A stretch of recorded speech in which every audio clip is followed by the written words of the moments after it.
ఈ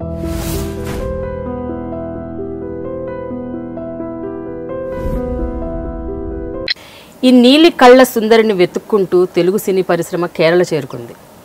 తమిళనాడులో పుట్టిన ఈ తెలుగు అమ్మాయి 20 ఏళ్ల క్రితం తెలుగు సినీ పరిశ్రమలో అడుగుపెట్టింది. తన అందం, అభినయంతో తెలుగు ప్రేక్షకులని ఆకట్టుకోవడానికి ఎంతో అద్భుతంగా ప్రయత్నించింది. అందులో సాకారం చెందింది కూడా. ఎన్నో విజయవంతమైన సినిమాలు. అయితే life was not that easy. వ్యక్తిగతంగా, వృత్తిపరంగా ఎన్నో ఒడిదుడుకులు ఎదుర్కొంది. కానీ వాటన్నిటినీ చాలా గట్టిగా గుండె నిబ్బరంతో ఎదుర్కొంది, తట్టుకొని నిలబడింది, ముందుకు సాగిపోయింది. 2000 సంవత్సరంలో తెలుగు సినీ పరిశ్రమకి తాత్కాలికంగా బై బై చెప్పింది. కానీ 2014లో తిరిగి మళ్ళీ రీఎంట్రీ కొట్టింది. So this blue eyed beauty, I can call you that, no? This blue eyed beauty Indraja is right now with me on my very special show Dialogue with Prema, only on iDream. Hi Indraja. Hi. Very glad to have you in my show. So am I. So మీరు ఇండస్ట్రీలో అద్భుతమైన సినిమాలు టపా చేస్తున్న రోజుల్లో news పేపర్స్లో కానీ లేకపోతే టెలివిజన్లో కానీ మీ ఇంటర్వ్యూస్ చేసినప్పుడు మిమ్మల్ని అందరూ ఇలాగే అడ్రస్ చేసేవాళ్ళ? Blue eyed beauty. బ్లూ కాదు, పిల్లి కళ్ళు. పిల్లి కళ్ళు. It is not actually blue, but then you have a greenish blue, greenish brown anamata. So it is not blue actually. నేను విన్నది ఏమిటంటే అసలు ఈ కళ్ళున్న అమ్మాయే కావాలి పర్టికులర్ రోల్ కనేసి ఫస్ట్ అసలు మిమ్మల్ని ఐడెంటిఫై చేసింది దాంతోనే అంట కదా, అసలు మిమ్మల్ని వెతుక్కుంటూ వచ్చారంట. Right, correct.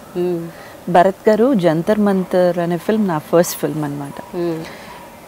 అప్పుడు ఆ క్యారెక్టర్ అలాంటిది.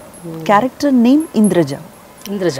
సో నాకు పేరు ఇలా ఇంద్రజ అని మారడం కూడా ఆ క్యారెక్టర్ నేము న్యూస్ పేపర్స్లో వాళ్ళు, మీడియా వాళ్ళు శ్రీకాంత్ ఇంద్రజ యాక్ట్ చేస్తున్నారు, శ్రీకాంత్ ఇంద్రజ యాక్ట్ చేస్తున్నారు క్యారెక్టర్ నేమ్ తో రాసేసారు.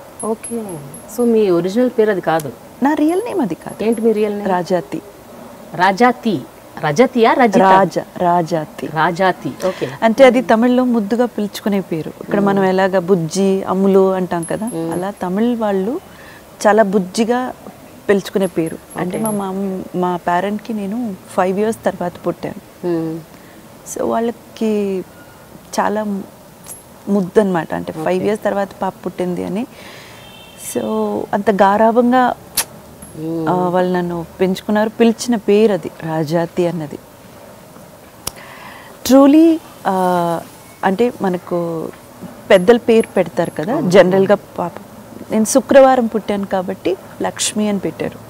సో దట్ ఈస్ యాక్చువల్లీ మా నాన్నమ్మ వాళ్ళ పేరు, కనకలక్ష్మి. బట్ పిలుచుకున్నది అండ్ స్కూల్లో నా పేరు అయితే మాత్రం రాజాతి. అదే శాశ్వతం అయిపోయింది, ముద్దుగా పిలిచిన పేరు. ఇక్కడికి వచ్చేసరికి మేము పేరు మార్చాలనో లేకపోతే ఏదో ఆస్ట్రాలజీ చూసుకునో అది చూసుకునో ఇది చూసుకునో మార్చలేదు. జంతర్ మంతర్లో ఈ క్యారెక్టర్ నేమ్ ఇంద్రజ కాబట్టి అది అలా క్యారీ ఓవర్ అయిపోయింది. ఇప్పుడు మిమ్మల్ని ఇంద్రజ అనే అన్ని చోట్ల మీ పేరు అలా రిజిస్టర్ అయిందా లేకపోతే రాజాతి అనే ఉందా ఇప్పుడు మీ పాస్పోర్ట్స్లో? అంటే పాస్పోర్ట్ కాదు, ఒక pan card and movie artist association ఇలాంటివి కొన్నిట్లో ఇంద్రజ పేరే ఉంది. పాస్పోర్ట్లో అయితే ఐ మీన్ లైక్ పాన్లో అయితే 2 పేర్లు ఉన్నాయి. నా రియల్ నేమ్ కూడా ఉంది, ఇది కూడా ఉంది. Okay okay, interesting. అయితే ఇంద్రజ మీరు తెలుగు అమ్మాయి కానీ అసలు ఇక్కడ పుట్టలేదంట, ఇక్కడ పెరగలేదంట. మీ పేరెంట్స్ అందరూ మొత్తం తమిళనాడులో కొన్ని ఏళ్ల క్రితం సెటిల్ అయిపోయారంట, అవునా? మరి మీకు తెలుగు ఎట్లా వచ్చు, ఎప్పుడు నేర్చుకున్నారు? తెలుగు నేను ఇక్కడ ఫిల్మ్స్ చేయడం మొదలుపెట్టిన తర్వాతే కరెక్ట్గా తెలుగు నేర్చుకున్నాను. ముందైతే కొంచెం తమిళ్ మిక్స్డ్ తెలుగు కొంచెం అటు ఇటుగా ఉండేది. వన్స్ ఫిల్మ్ స్టార్ట్ చేశాక ఓకే తెలుగు భాష అంటే ఓ ఇలాగే ఉంటుంది, ఇలాగే మాట్లాడాలన్న విధం నేర్చుకున్నాను. అయితే ఎక్కడ ఉండేవారు మీరు యాక్చువల్గా? మీ పేరెంట్స్ మీరు చెన్నైయా? ఓకే. పుట్టింది చెన్నైలో? పుట్టింది చెన్నై, పుట్టి పెరిగింది చదువుకున్నది అంతా చెన్నై. తర్వాత ఇక్కడ ఇండస్ట్రీ అంతే. నాకు మూవీస్ ఎక్కడెక్కడ ఉంటే అక్కడెక్కడికి వెళ్ళిపోవడం అంతే.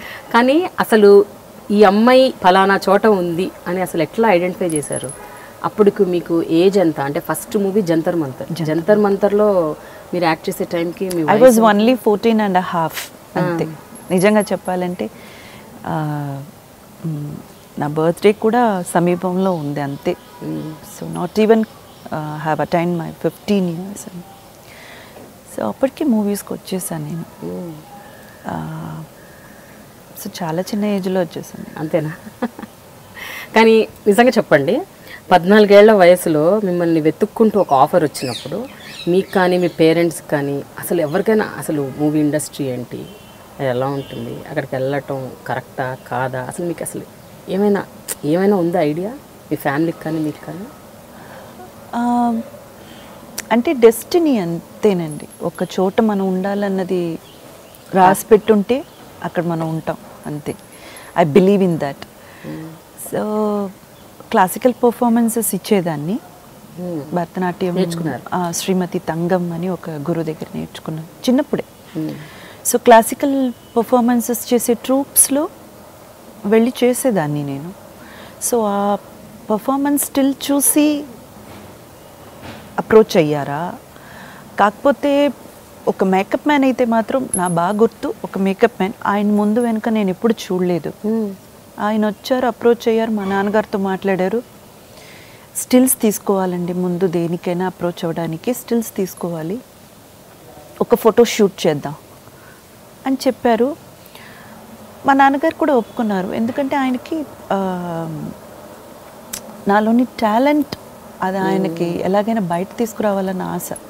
బాగా డాన్స్ చేస్తాను, స్కూల్లో కాంపిటీషన్స్లో పాల్పంచుకుంటాం, అలా కొన్ని ఎక్స్ట్రా కరిక్యులర్ యాక్టివిటీస్ కొంచెం ఇంట్రెస్ట్ ఉంది నాకు. ఓకే. సో డాడీకి ఏంటంటే సరే మనమేం చేయట్లేదు, ఎవరో వచ్చి అడుగుతున్నారు, so why don't we just give a try అని వి జస్ట్ డిడ్ ఇట్ అనమాట. ఫోటో షూట్ చేసినప్పుడు అయితే మాకు అసలు ఏం ఓ ఇది చేసేసాం, ఇంకా అలా వచ్చేస్తాం ఇలా వచ్చేస్తాం అని ఏం ఐడియాస్ ఏమీ లేదు. ఆ ఫొటోస్ ఆయన తీసి ఒక 1 week or 10 daysలో నాకు భరత్ గారు ఆఫర్ వచ్చింది జంతర్ మంతర్. ఓకే. అంటే దే ఆర్ సర్చింగ్ ఫర్ ఇలాంటి కళ్ళు ఉన్న అమ్మాయి కావాలి అని సర్చ్ చేస్తున్నారు ఆ క్యారెక్టర్కి. వచ్చింది అవకాశం, రావడం, ఇక్కడ హీరోయిన్ అవ్వడం.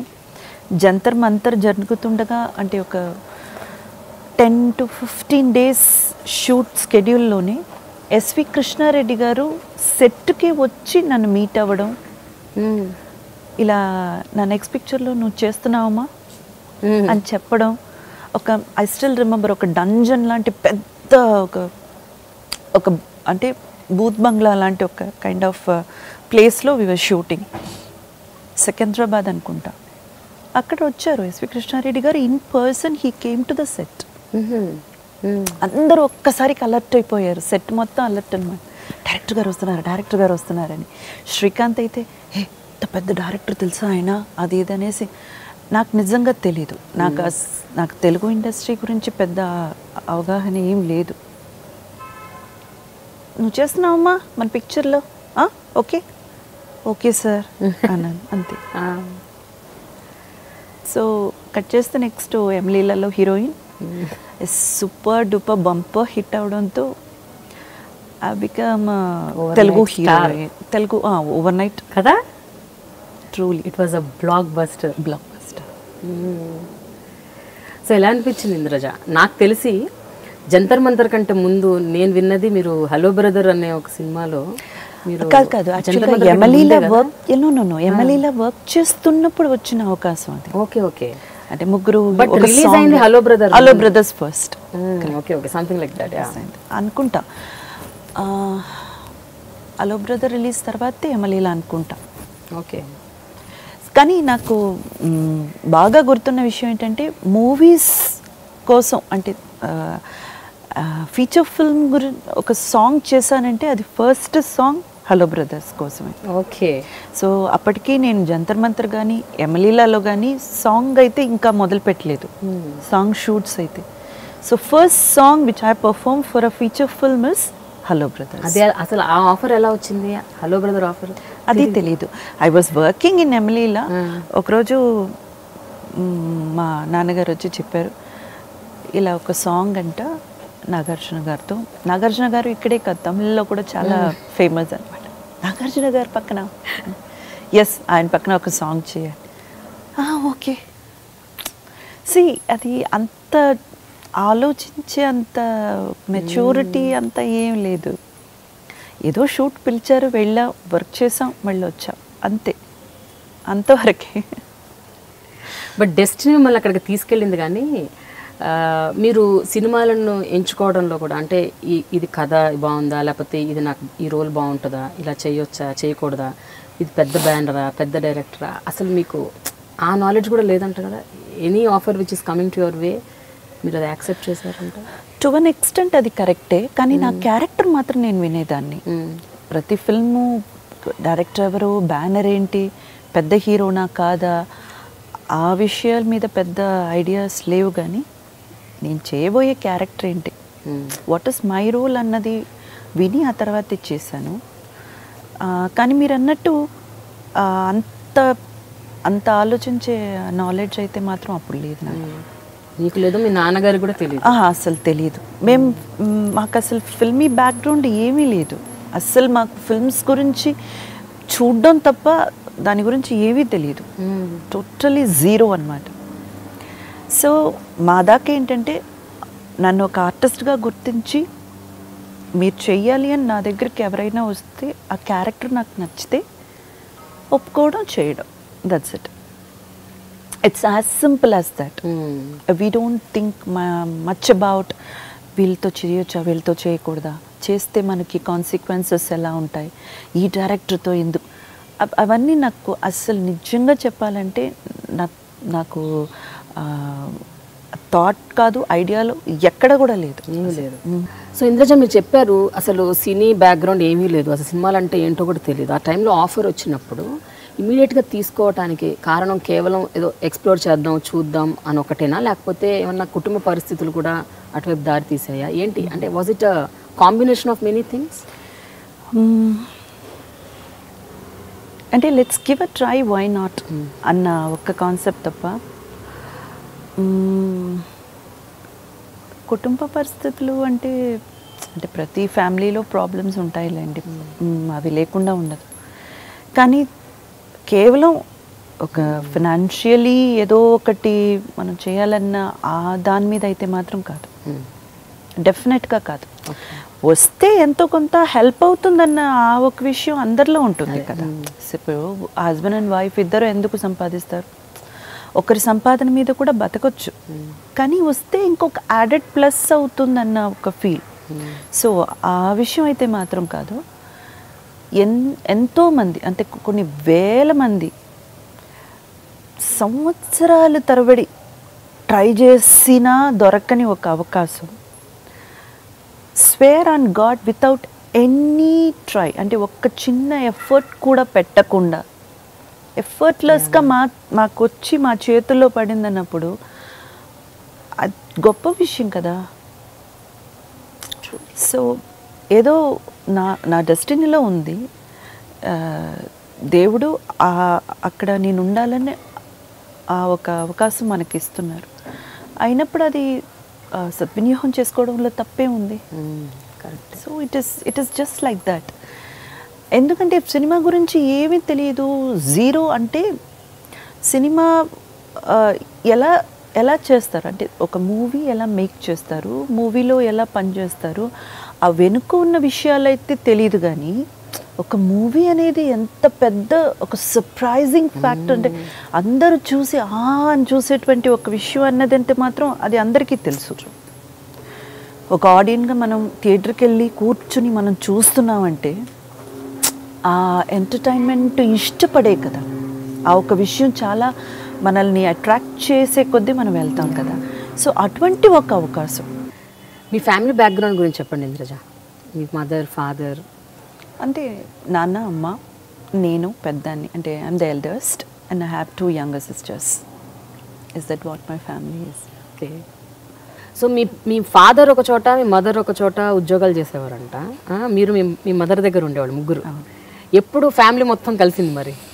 ముగ్గురు కాదు, అంటే అంటే నా లాస్ట్ సిస్టర్ పుట్టిన తర్వాతే కొంచెం ఇంకా అక్కడ ఇక్కడ అని అలా ఉండడం ఫ్యామిలీ కింద లేదు అసలు. మా మదరు కర్ణాటక్ మ్యూజిక్ టీచర్ అనమాట. So she worked in Alleppey as a music teacher. So నేను నా తర్వాత మా చెల్లి భారతి మేమిద్దరం పుట్టిన తర్వాత కూడా మేము అమ్మ దగ్గరే ఉండేవాళ్ళం. అమ్మ వాళ్ళు పనిచేస్తూనే ఉండేవారు. అంటే బిగ్ లీవ్స్ వస్తాయి కదా జూన్లో, మే జూన్. సో ఆ 2 months మమ్మీ ఇక్కడికి రావడం లేకపోతే డాడీ అక్కడికి వెళ్ళడం. అంటే డాడీ చెన్నైలో పనిచేసేవాడు. సో మరి ఇంకా మా సెకండ్ సిస్టర్ పుట్టిన తర్వాత ఇంకా ఫ్యామిలీ కింద లేదు.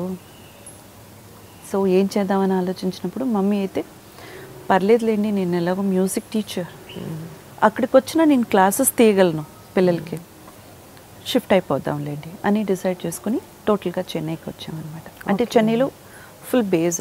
డాడీ ఎప్పుడు చెన్నైలోనే ఉండేవారు. సో ఆయన ఎప్పుడు అక్కడికి రాలేదు. సో మీ మదర్ క్లాసికల్ టీచర్, మరి మీరు ఎప్పుడన్నా నేర్చుకున్నారా మ్యూజిక్? నేర్చుకోలేదు. మేము నేర్చుకోలేదు. ఆవిడ కూర్చో నేర్చుకో అని చెప్పలేదు. ఏమో అనిపించలేదు. ఆవిడ క్లాసెస్ తీసేవారు, ఇంటికి పిల్లలు వచ్చేవారు, బయట కూడా ఒక చిన్న రూమ్ లాంటిది తీసుకుని క్లాసెస్ నేర్పేవారు పిల్లలకి. కానీ ఇప్పుడు వచ్చి కూర్చో నేర్చుకో అని మమ్మీ చెప్పలేదు. మాకంతా కూడా విని మేము నేర్చుకున్నవే కానీ మాకు అసలు ఎప్పుడు క్లాసెస్ కానీ కూర్చొని నేర్చుకోలేదు. బట్ అసలు అంటే ఇంట్లో టీచింగ్ జరుగుతున్నా కూడా, ఇంటికి వచ్చి పిల్లలు నేర్చుకుంటున్నా కూడా మీరు వెళ్ళి కాసేపు కూర్చొని నేర్చుకుందాం. చాలా మంది కుటుంబాల్లో అలాగే ఉంటాయి. అవునా? Because it is my own experience. ఎందుకంటే వాళ్ళు ఎలాగో నేర్చుకుంటున్నారు, రోజు వింటూనే ఉన్నాం కదా. సో చెప్తూనే ఉంటారు సాపా అని వింటూనే ఉంటాం కదా. సో పెద్దగా అంటే we're not away from music. So మళ్ళీ దాని లోపలికి వెళ్ళాలన్న థాట్ ప్రాసెస్ అయితే రాలేదు. మరి మీరు నేర్చుకున్నారా లేదా? పోనీ కనీసం అట్లా అయినా మ్యూజిక్ పాడతారా? పాటలు ఐడియా ఉంది అంతే. అందరిలాగే కొంచెం కుక్ చేస్తున్నప్పుడు లేకపోతే బాత్రూమ్ కొంచెం బెటర్ బాత్రూమ్ సింగర్ అంట కదా మీరు. ఇంట్రెస్ట్ అంతే. ఇంట్రెస్ట్ కన్నా కూడా that gives me more Joy.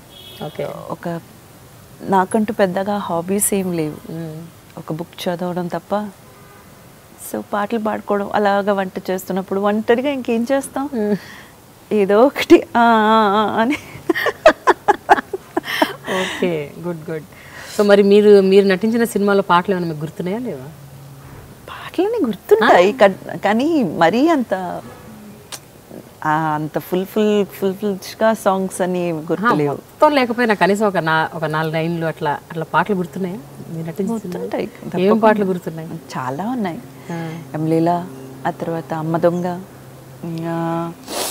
సొగసు చూడతారమ్మా, ఆ తర్వాత పెద్దన్నయ్య,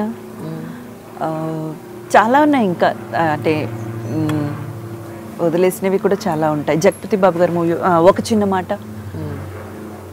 ఇలా అంటే నాకు సారీ, మంచి పాటలు మర్చిపోతున్నానంటే గుర్తులేదు. చాలా పాటలు గుర్తున్నాయి, ఎందుకంటే వీటిలన్నిటిలో చాలా మంచి సాంగ్స్ పడ్డాయి నాకు. అవును, మంచి మెలడీస్ చాలా కదా. ఒక పాట పాడండి. భలేవా? ఏదో ఒక 4 లైన్లు. అసలు జస్ట్ మీరు క్లాసికల్ ఫ్యామిలీ నుంచి వచ్చారు, మీకు పాటలు రావంటే అసలు ఒప్పుకోము. పాటలు రావని చెప్పట్లేదు కానీ జీను ప్యాంటు చూసి చిన్నాం. దట్ ఈస్ అది అసలు ఇంకా ఆల్ టైమ్ ఫేవరెట్, అసలు block buster song. I know but I'm sure you remember.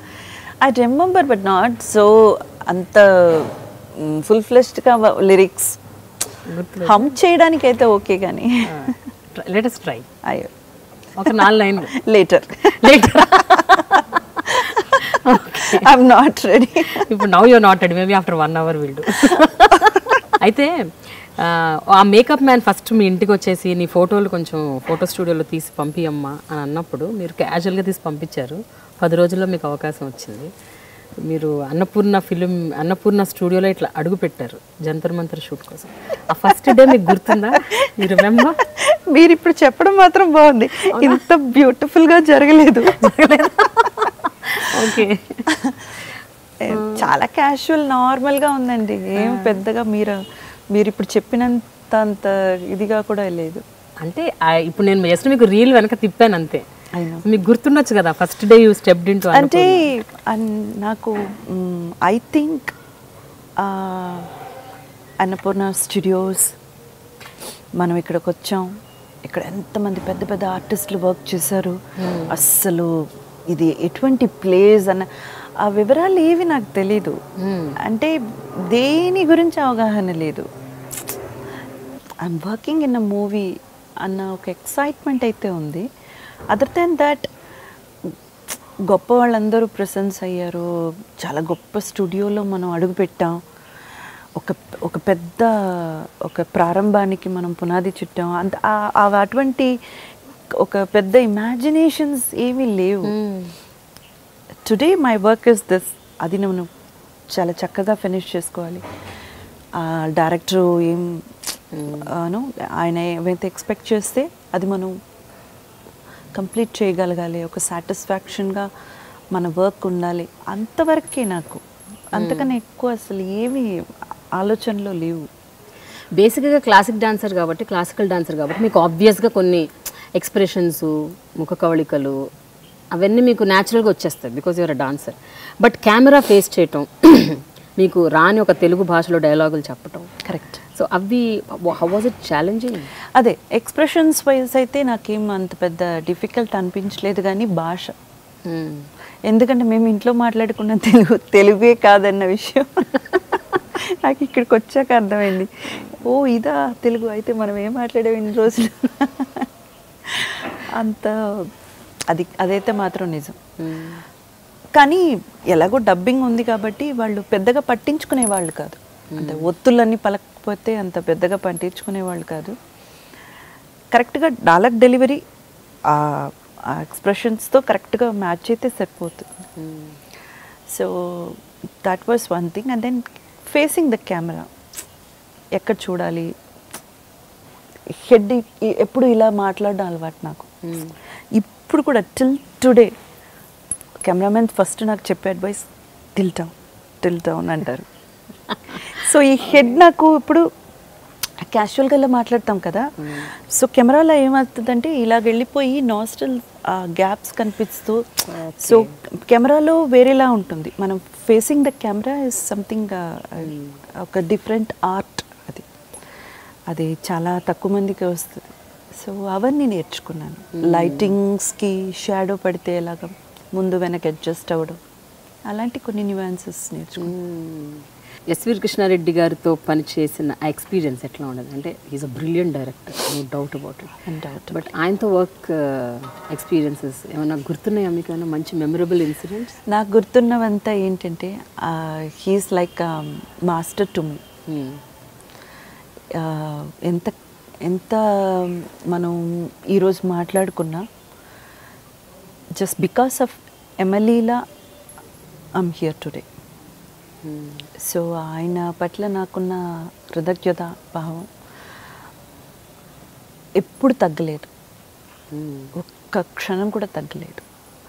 అంటే God has used him as a tool to bring me into this industry. That is what I feel always. So ఆ టూల్గా ఆయన ఉండడం, ఆయన పిక్చర్లో కొత్త అమ్మాయి, అసలు ఏమీ జీరో అని అనుకోండి, అలాంటి అమ్మాయిని పెట్టుకోవడం, అదంత పెద్ద బ్లాక్ బస్టర్ అవ్వడం, దట్స్ జస్ట్ బికాస్ ఆఫ్ ఫ్యామిలీలా నా జర్నీ అంత స్మూత్గా, అంత సక్సెస్ఫుల్గా, ఓవర్ నైట్ స్టార్ మీరు అన్నట్టు అలా అయిపోయింది. So I always have that ఒక థ్యాంక్ఫుల్నెస్ ఎప్పుడూ ఉంది ఆయన మీద. ఒక he always reminds the same, is very special for me always. ఎప్పుడైనా ఆయనకి ఎదురుపడ్డే విషయం చెప్పారా? ఎప్పుడైనా అవకాశం దొరికిందా మీకు? లేదు. ఇప్పుడు చెప్తున్నా. పోనీ ఆ సినిమా నాకు భయం ఆయనతో. ఎందుకు అంటే ఆయనతోనే కాదు, ఎవరితోనైనా. Because I was only 15 years old girl. మీరు ఆలోచించండి, మీ అమ్మాయే ఉంటుంది, 10th standard చదువుకుంటుంది అనుకోండి, పెద్దలతో వెళ్ళి మాట్లాడేస్తుంది అలా. Though I'm a heroine, I'm working with పెద్దలు పూజ్యులు Krishna garu and working with all big stars like Rajendra Prasad garu and Balayya Babu గారు, జగపతి బాబు గారు, అందరితో నేను వర్క్ చేసిన I know what I am. I was only ఇప్పుడు స్టార్టింగ్ ఫ్రమ్ కృష్ణ గారు అయితే when I was only 16 years old I was working with Krishna గారు. సార్ ఎక్కడ, నేను ఎక్కడ. ఆయన నన్ను హీరోయిన్గా పక్కన యాక్సెప్ట్ చేయడం ఆయన గొప్ప, అది వేరే విషయం.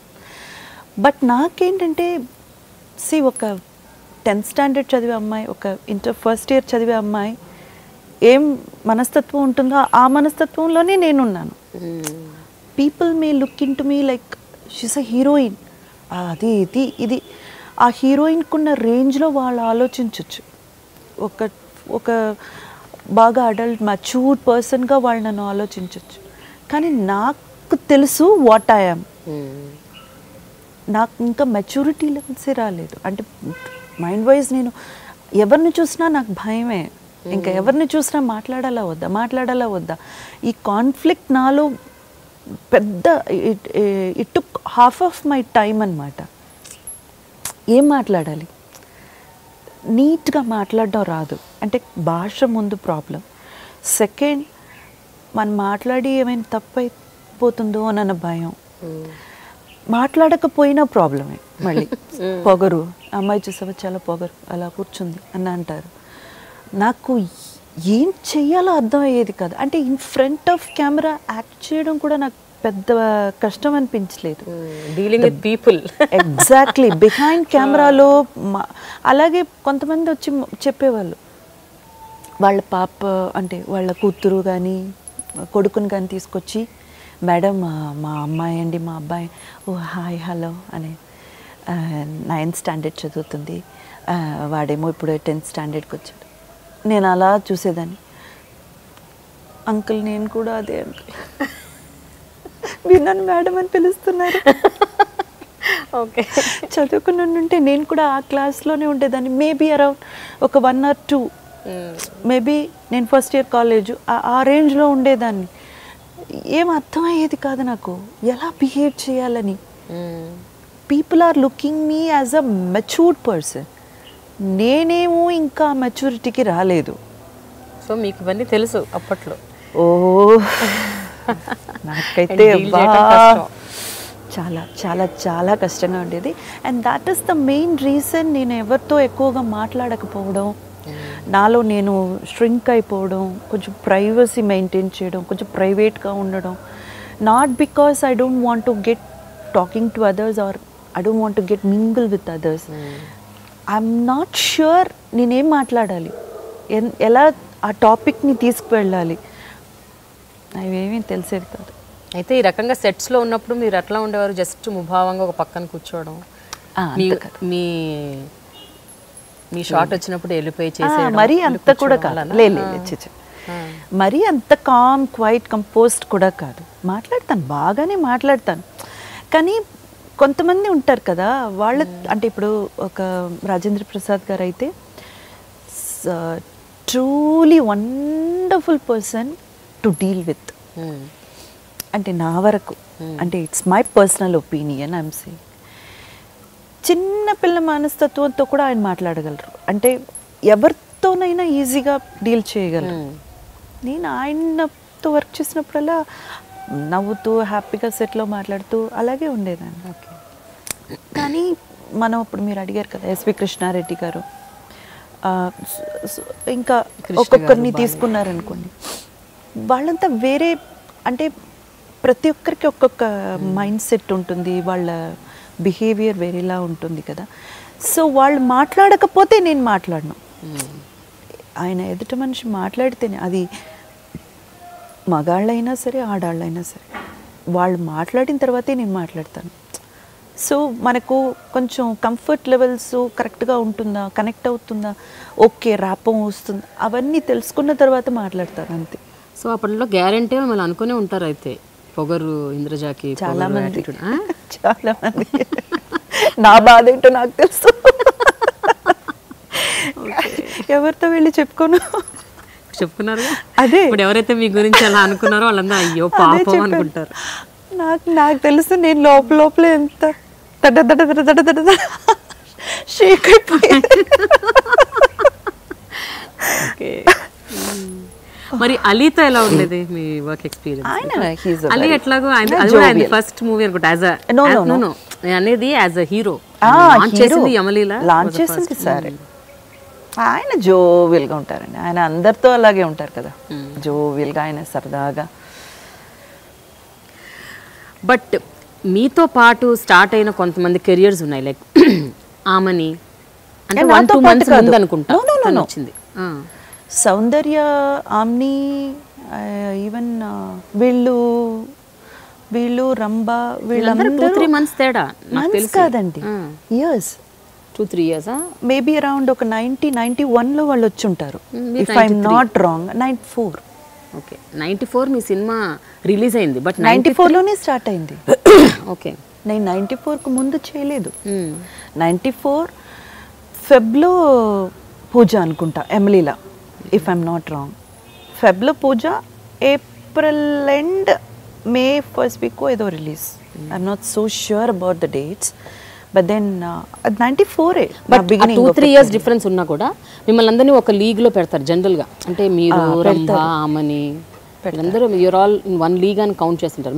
మీరు వాళ్ళతో నటించారు కూడా, if I remember. I think కొన్ని డాన్స్ నంబర్స్, లేకపోతే కొన్ని నో సౌందర్య, ఆమ్నితో నేను చాలా పిక్చర్స్ వర్క్ చేశాను. నియర్లీ అబౌట్ 3-4 ఫిల్మ్స్ దగ్గర వర్క్ చేశాను. So how was it working with them? అప్పుడు కూడా ఇలాగే అనుకునేవాళ్ళు, అమ్మో వీళ్ళు నాకంటే సీనియర్స్. అవును, డెఫినెట్గా. ఈవెన్ 2-3 సీనియర్ అయినా మీరు కాదు. No you are wrong in that way. Not only seniors as an actress, నాకన్నా పెద్దవాళ్ళు. ఓహో, ఏజ్లో కూడా. ఎందుకంటే Soundarya garu I think inter finish చేసి కాలేజ్ ఫస్ట్ ఇయర్లో ఉన్నప్పుడు ఏదో వచ్చారని ఆవిడ ఇంటర్వ్యూలో విన్నాను, నాకు కూడా ఖచ్చితంగా తెలియదు. అండ్ ఆమ్ని గారు కూడా సేమ్, సౌందర్య గారు ఆమ్ని గారు ఒకే ఏజ్ గ్రూప్ అనుకుంటా, నాకైతే క్లియర్గా ఐడియా లేదు. కానీ నాకన్నా 3-4 years అయిన పెద్దవాళ్ళు అన్నదిలో మాత్రం డౌట్ లేదు. సో నాకు తెలుసు అది మరీ అంత పెద్ద ఏజ్ డిఫరెన్స్ కూడా కాదనుకోండి, కానీ నా భయం నాది. So already they are experienced actresses, వాళ్ళు దే ప్రూవ్ దెమ్ సెల్ఫ్. అంతకుముందే సౌందర్య ఆవిడ పిక్చర్స్ ఏవో ఆవిడకి ఉన్నాయి. ఆమ్ని అయితే తను మిస్టర్ పెళ్ళ అవి ఇవి చేసి షీఈస్ అ వండర్ఫుల్ యాక్ట్రెస్ అని ప్రూవ్ చేసుకుంది. I'm a newcomer. There is a lot of difference. మీరు ముగ్గురిని కలిపి నించోపెట్టి సౌందర్య, ఆమ్ని, ఇంద్రజ ముగ్గురు హీరోయిన్స్ అన్నంత మాత్రాన నేను ఏదో పెద్దగా పొంగిపోయి నేను హీరోయినే అంత ఫీలింగ్ అంత ఏం లేదు. ఐ నో వాళ్ళ రేంజ్ ఏంటి, వాళ్ళున్న లెవెల్ ఏంటి. మనం ఇప్పుడిప్పుడే న్యూ కమర్, మనం ఇంకా ప్రూవ్ చేయాల్సింది, సాధించాల్సింది చాలా ఉన్నాయన్న విషయంలో మాత్రం మంచి క్లారిటీ ఉంది. So I never treat them equally with me. I can not treat them equally with me, ఎందుకంటే they have prove themselves. అంటే ఇంద్రజ, సౌందర్యతో మీరు చాలా సినిమాలో నటించారని చెప్తున్నారు. ఆవిడతో ఎంతో కొంత సెట్స్లో అయినా కనీసం కొంచెం బాండింగ్ ఉండొచ్చు. అంటే what kind of a person was she? As of I'm concern, ఎందుకంటే నేను నా దాకా ఎలా ఉన్నారని నేను అనుకుంటే మాత్రం not a very talkative person, but she's a friendly person. Okay, అంతే. నా వరకైతే నా ఒక అవగాహన ఆవిడ పట్ల అయితే ఇదే. Just not a very chatter box kind of stuff అయితే మాత్రం కాదు. అండ్ అందుకని very moody, very sober, very private person అన్న అలా కూడా నేను ఎప్పుడు చూడలేదు. అవసరం అయినంత వరకు మాట్లాడితే మాట్లాడడం, అందరితో లైక్ ఫ్రెండ్లీగా ఉండడం, అంతే. సౌందర్య చనిపోయి దాదాపు ఇప్పుడు 10 ఏళ్ళు దాటిపోయింది. అప్పటికి మీరు ఇండస్ట్రీ వదిలేసి వెళ్ళిపోయారు. తెలుగు ఫిల్మ్ ఇండస్ట్రీలో మీరు అప్పుడు లేరు, నాకు తెలిసి. So what was your immediate reaction? అంటే I'm sure you will be shocked, but terribly but సౌందర్యతో మీరు పంచుకున్న ఆ స్మాల్ మూమెంట్స్ ఏవైతే ఉన్నాయో అవి గుర్తు చేసుకొని అప్పట్లో how was your reaction? I couldn't believe that. ఆ న్యూస్ కరెక్టా కాదా, ఇది నిజంగా జరిగిందా అంటే ఎవరైనా ఊరికే సాడిజంతో ఇలాంటి న్యూస్ స్ప్రెడ్ చేస్తున్నారా? కానీ అప్పట్లో ఇంత వాట్సాప్ ఇటువంటి టెక్నాలజీ డెవలప్మెంట్ ఏం పెద్దగా లేదు, అంతా మనం ఛానల్స్లో చూడడమే. అసలు I couldn't believe that it happened. It took long time for me to realise that yes it is true, she is no more. Though we were not in constant touch, పెద్ద friends అని చెప్పుకునే అంత లెవెల్కి లేకపోయినా yes we do had quite good moments share చేసుకోవడానికి. నాగార్జున గారితో అప్పుడు ఆవిడ ఏదో ఒక ఫిల్మ్ చేస్తుంది, నాట్ హలో బ్రదర్స్, తర్వాత రామయ్య ఏదో రాలో వస్తుంది, సారీ ఐ డోంట్ రిమెంబర్. ఆ పిక్చర్లో ఆవిడ చేసిన సీన్స్ గురించి అంతా నాతో మాట్లాడుతుంది. కొన్ని డ్రెస్సెస్ వాటిలో కొన్ని సలహాలు అవి ఇస్తుంటుంది. అలాగే నేను అడిగేదాన్ని మేకప్లో కొన్ని విషయాలు అడగాలంటే అడిగేదాన్ని. So it's a very general common టాపిక్సే, పెద్ద ఫ్రెండ్లీగా ఇండీడ్గా ఇంటిమేస్ అట్లాగంతా ఏం లేదు. అయినా కానీ అది ఎందుకో అంటే నేనే కాదు ఎవరికి ఇంతవరకు కూడా డైజెస్ట్ అవ్వట్లేదు. ఏంటి వై ద హెల్, అంత హారబుల్ ఒక డెత్ కదా, అలా ఎవరికి జరగకూడదు.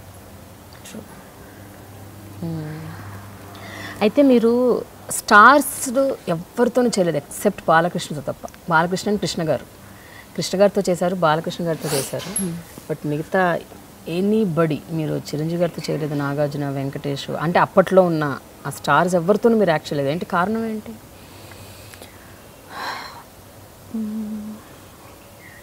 I value each and every actor as a big star. So I don't agree with you that అంతేనా స్టార్స్తో మీరు చేయలేదని నేను అగ్రీ చేయలేను. ఎందుకంటే రాజేంద్ర ప్రసాద్ గారు, జగపతి బాబు గారు, ఆ లీగ్ సుమన్ గారు 100% వాళ్ళు స్టార్సే. నేను అనేది ద కమర్షియల్ ప్లాట్ఫామ్లో ఉండే స్టార్స్ ఎవరైతే ఉంటారో అంటే ఏం లేదు. ఒక చిరు గారితో మాత్రమే నేను చేయలేదు. అంటే వెంకటేష్ బాబు గారితో ఒక స్పెషల్ అపియరెన్స్ అయితే చేశాను, చిన్న అబ్బాయి ఆ పిక్చర్లో అయితే, కె విశ్వనాథ్ గారిది. నాగార్జున గారితో ఎస్ అగైన్ ఒక స్పెషల్ అపియరెన్స్ కిందే మనకు హలో బ్రదర్స్లో కానీ, ఆ తర్వాత వజ్రం అనే ఫిల్మ్లో ఒక సాంగ్ సీక్వెన్స్ వర్క్ చేశాను. కాకపోతే చిరు గారితో ఎస్ అది అలా కుదరలేదు, ఎందుకు ఏమో తెలియదు నాకు, అయితే నాకు ఐడియా లేదు. But I value, I respect and I cherish every moment I spent and I worked with all my co-stars irrespective of their stardom. మీరు మీడియా వాళ్ళైతే ఇక్కడ 1, ఇక్కడ 2, ఇక్కడ 3, ఇక్కడ 4 అని పెడతారు, నాకు అవన్నీ ఏం తెలియదండి. I respect all of them and I have great respect for them even today. Okay Indraja, జనరల్గా ఒక సినిమాలో యాక్ట్ చేయాలి, లేకపోతే ఫలానా డైరెక్టర్తో యాక్ట్ చేయాలి, ఫలానా బ్యానర్లో యాక్ట్ చేయాలి అని అలాంటి ఒక థాట్ ప్రాసెస్ ఎప్పుడు జరగలేదా? కనీసం మేనేజర్లను పెట్టుకోవడం, పిఆర్ఓలను పెట్టుకోవడం, వాళ్ళతో pitching for new directors, new concepts, అట్లా ఎప్పుడు ఎందుకలా? ఏమో తెలీదు, అలా వచ్చిన పిక్చర్స్ చేయడం వెళ్ళిపోవడం అంతే. అంతకన్నా ఎక్కువగా దాని గురించి ఆలోచించే అంత మెచ్యూరిటీ లేదు. బట్ ఐఎమ్ ష్యూర్ మీకు కూడా దే కుడ్ బి ఒక మేనేజర్ ఉండటం, మీ సినిమాల ప్రాసెస్లు అవి చూసుకోవడం, మీరు చాలా దెబ్బతిన్నారట కదా ఆ మేనేజర్? చేచి అదంతా ఏం లేదండి. అంటే ఆయన ఫోన్ వస్తే మాట్లాడతారు, మాట్లాడి ఆ మాట నాకు పాస్ చేస్తారు. అలాంటి ఒక మేనేజర్ ఉంటారు. ఏం జరిగిందో చెప్పండి, మీరు ఏదో దాస్తున్నారు. దాచడం లేదండి, వెళ్ళి మనం ఒకరిని అప్రోచ్ అవ్వడం కానీ, ఇలా పలానా ఆర్టిస్ట్ ఉన్నారు, ఈ క్యారెక్టర్కి సార్ మీరు చూడండి సార్, అది సార్, ఇది సార్ అని. మన గురించి పిఆర్ చేయడానికే మనం మేనేజర్ పెట్టుకోవడం. ఆ విషయం వాళ్ళకి అర్థం కాకపోతే మనం చెప్పలేం కదా, మనం చెప్పినా వేస్ట్. ఒకరు తను ఏం చేస్తున్నాం అన్న విషయంలో చాలా క్లారిటీగా ఉన్నప్పుడు మనం ఏం మాట్లాడతాం? Either there are only 2 ways. Either వాళ్ళతోనే అలా వెళ్ళిపోవడం, లేదా వాళ్ళని తీసేయడం, అంతే. ఇంకా వాళ్ళకి వెళ్ళిపోయి మనం అడ్వైస్ చెప్పడం, మీరు ఇలా కాదు ఇలా ఉండండి, వెళ్ళి మీరు మాట్లాడండి, ఒక 10 మందిని కాంటాక్ట్ చేయండి, చెప్పండి అని. అది మనం ఎలా చెప్తాం? బట్ మీరు అది చెప్పడానికే కదా తన్ని మీరు ఎంప్లాయ్ చేసింది. అది చెప్పడానికి కాదు, ఆయనంతటా ఆయన ఏదైనా ఒక ఆఫీస్ పట్టుకొస్తే మనం వర్క్ చేయొచ్చు. క్వశ్చన్ అయితే అడగచ్చు, మీరెందుకు నో మీ వర్క్ మీరు ఎందుకు కరెక్ట్గా చేయట్లేదని క్వశ్చన్ అయితే అడగలం. కానీ how can we force anyone to go and do it this for me? అది ఎలా అడుగుతాం? కానీ దానివల్ల కూడా మీకు నష్టం కూడా జరిగింది కదా. అంటే సినిమాలు రావటం పక్కన పెట్టండి, మధ్యలో చాలా సినిమాల్లో మీరు డాన్సర్గా వెళ్ళాలి, ఐటమ్ సాంగ్స్ చేయాలి. లేదు, it is part and parcel of a heroines life అండి. ఊరికే ఐటమ్ సాంగ్స్ అని చెప్పలేము, అది ఒక స్పెషల్ అపియరెన్స్. బట్ అది కంటిన్యూ అయింది కదా, కంటిన్యూస్గా ఒక 3-4 films అయింది. అయినప్పుడు నేను స్టాప్ చేశాను, ఇంకా చాలా బలంగా చెప్పి స్టాప్ చేశాను. I'm not doing it again. మీరు మళ్ళీ ఇలాంటి ఆఫర్ అయితే తీసుకొస్తే నేను చేయను అన్నది విషయం గట్టిగా చెప్పాను ఆయనకి. కానీ అది పెద్ద మైనస్గా ఏం మారలేదు. It is okay, but I'm not interested in that. అదే స్పెసిఫిక్ రీజన్ ఉందా? డెఫినెట్గా I'm a heroine. I come here to work as a heroine, not as a dancer. But చాలా మంది టాప్ లో ఉన్న హీరోయిన్స్ కూడా ఐటమ్ సాంగ్స్ చేస్తున్నారు కదా, దట్స్ నథింగ్ ఆబ్జెక్షన్. అదే ఎక్కడో ఒక పిక్చర్లో 2 పిక్చర్లో అయితే ఓకే, మళ్ళీ అదే కంటిన్యూ అయిపోతే ఇది మర్చిపోయి దానికి వెళ్ళిపోతారు కదా. So I don't want to be a part of that.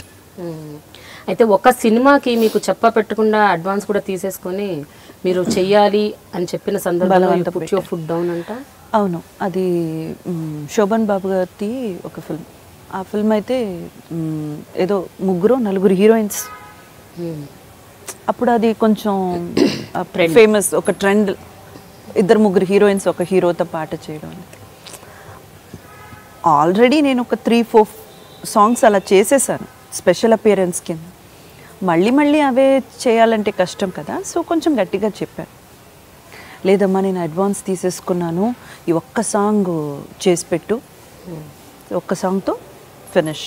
ఇక ముందు మీరు అడ్వాన్స్ తీసుకున్నాను, నేను మాట ఇచ్చేసాను, అది చేసేసాను, ఇది చేసేసాను అని అంటే మాత్రం డెఫినెట్గా నేను చేయను. నాకు I'm not interested, I'm not comfortable అన్నది చెప్పేశాను. ఒకసారి క్యారెక్టర్ డిమాండ్ చేస్తే ఎక్స్పోజ్ చేయటం లాంటివి కూడా మీరు చేశారు. అప్పట్లో మీ మీద ఆ రిమార్క్ కూడా ఉంది, ఇంద్రజ. రిమార్క్ అంతా ఏం లేదండి, ఎక్స్పోజింగ్ గురించి పెద్ద అవగాహన లేదు. వాళ్ళు ఏం కాస్ట్యూమ్ పట్టుకొస్తే వేసేసుకునేదాన్ని అంతే. క్వశ్చన్ చేసేవారు కదా, ఎందుకు క్వశ్చన్ చేయాలి? వెన్ ఐఎమ్ లుకింగ్ గుడ్, నేను బాగుంటేనే కదా ఇస్తారు, బాగాలేకపోతే ఎవడైనా తీసుకొచ్చిస్తాడా? I'm good, I'm looking good, and that character demands, because I'm playing as a heroine. I'm not a character artist. I'm playing. అయితే ఒకటి ఇంద్రజ, మీరు స్టార్ట్ చేసినప్పుడు career the girl next door image బాగా పడిపోయింది. ఒక 3-4 మూవీస్ కంటిన్యూస్గా చక్కగా. ఇప్పుడు మీరు ఆఫ్టర్ 4 or 5 ఫిల్మ్స్ ఈ talk by. No, this is not right actually. Not right. ఒక్క సొగసు చూడ తర్వాత ఒక్క పిక్చర్ మాత్రం పక్క పెడితే ఎప్పుడు గర్ల్ నెక్స్ట్ డోర్ ఇమేజ్ నాకు రాలేదు. ఓకే, అది రాకపోవడమే ఒక విధంగా చూస్తే minus. They consider me as a heroine, glamour heroine అంతే. పెద్ద పర్ఫార్మెన్స్ ఓరియంటెడ్ మూవీస్ కూడా సొగసు చూడతారు. మా తర్వాత అదే నాకు ఏంటంటే ఆ తర్వాత I would have designed in such a way, అది చేసుకోలేదు. Again I was in my own track. ఏ మూవీస్ అయితే కాంటాక్ట్స్కి వస్తే ఆ మూవీస్ ఐఎమ్ వర్కింగ్ అంతే. ఎప్పుడు ఇలా ప్లాన్ చేసుకోవాలి, ఇలా డిజైన్ చేసుకోవాలి, మన కెరియర్ గ్రాఫ్ ఇలా పెట్టుకోవాలి అని అంత పెద్ద ఐడియాస్ లేవు. ఇప్పుడు ఏమన్నా అనిపిస్తుందా తప్పు చేశాను అప్పుడు కరెక్ట్గా? లేదు, డెఫినెట్గా లేదు. Because I believe in one thing, ఒక విషయం మీకు రావాలంటే అది మీరు 7 కొండలు 7 సముద్రాలు దాటి మీరు కూర్చున్నా అది మీకు వచ్చి చేరుతుంది. రాదనుకుంటే రాదు, అది మీ పక్కనే ఉన్నా సరే. So I believe in that. So నా దాకా ఏది వచ్చిందో అదే నాది, అది నేను తీసుకుని చేశాను అంతే. So to my best, what best I can give అది నేను ఇచ్చాను. 100% సిన్సియర్గా, 100% పంక్చువల్గా ఏవైతే ఇవ్వగలిగానో అది ఇచ్చాను అంతే. ఎప్పుడైనా ఒక పెద్ద సినిమా, పెద్ద బ్యానర్ ఆఫర్ మీ దాకా వచ్చి మీకు తెలిసి మీ చేయి జారి వెళ్ళిపోయిన ఆఫర్స్ ఏమన్నా మీకు వచ్చాయా? అట్లాంటివి మీకు గుర్తున్నాయా? ఏదైనా ఒక సినిమా మీరు చేయాల్సింది మీరు చేయకుండా వేరే వాళ్ళు చేశారు? లేదు, అంటే మనతో ఒక మాట చెప్తారు, మన మేనేజర్ కానీ మన పక్కన ఉన్న వాళ్ళు కానీ చెప్తారు. అది ఎంతవరకు నిజమో కాదో మనకు తెలియదు కదా.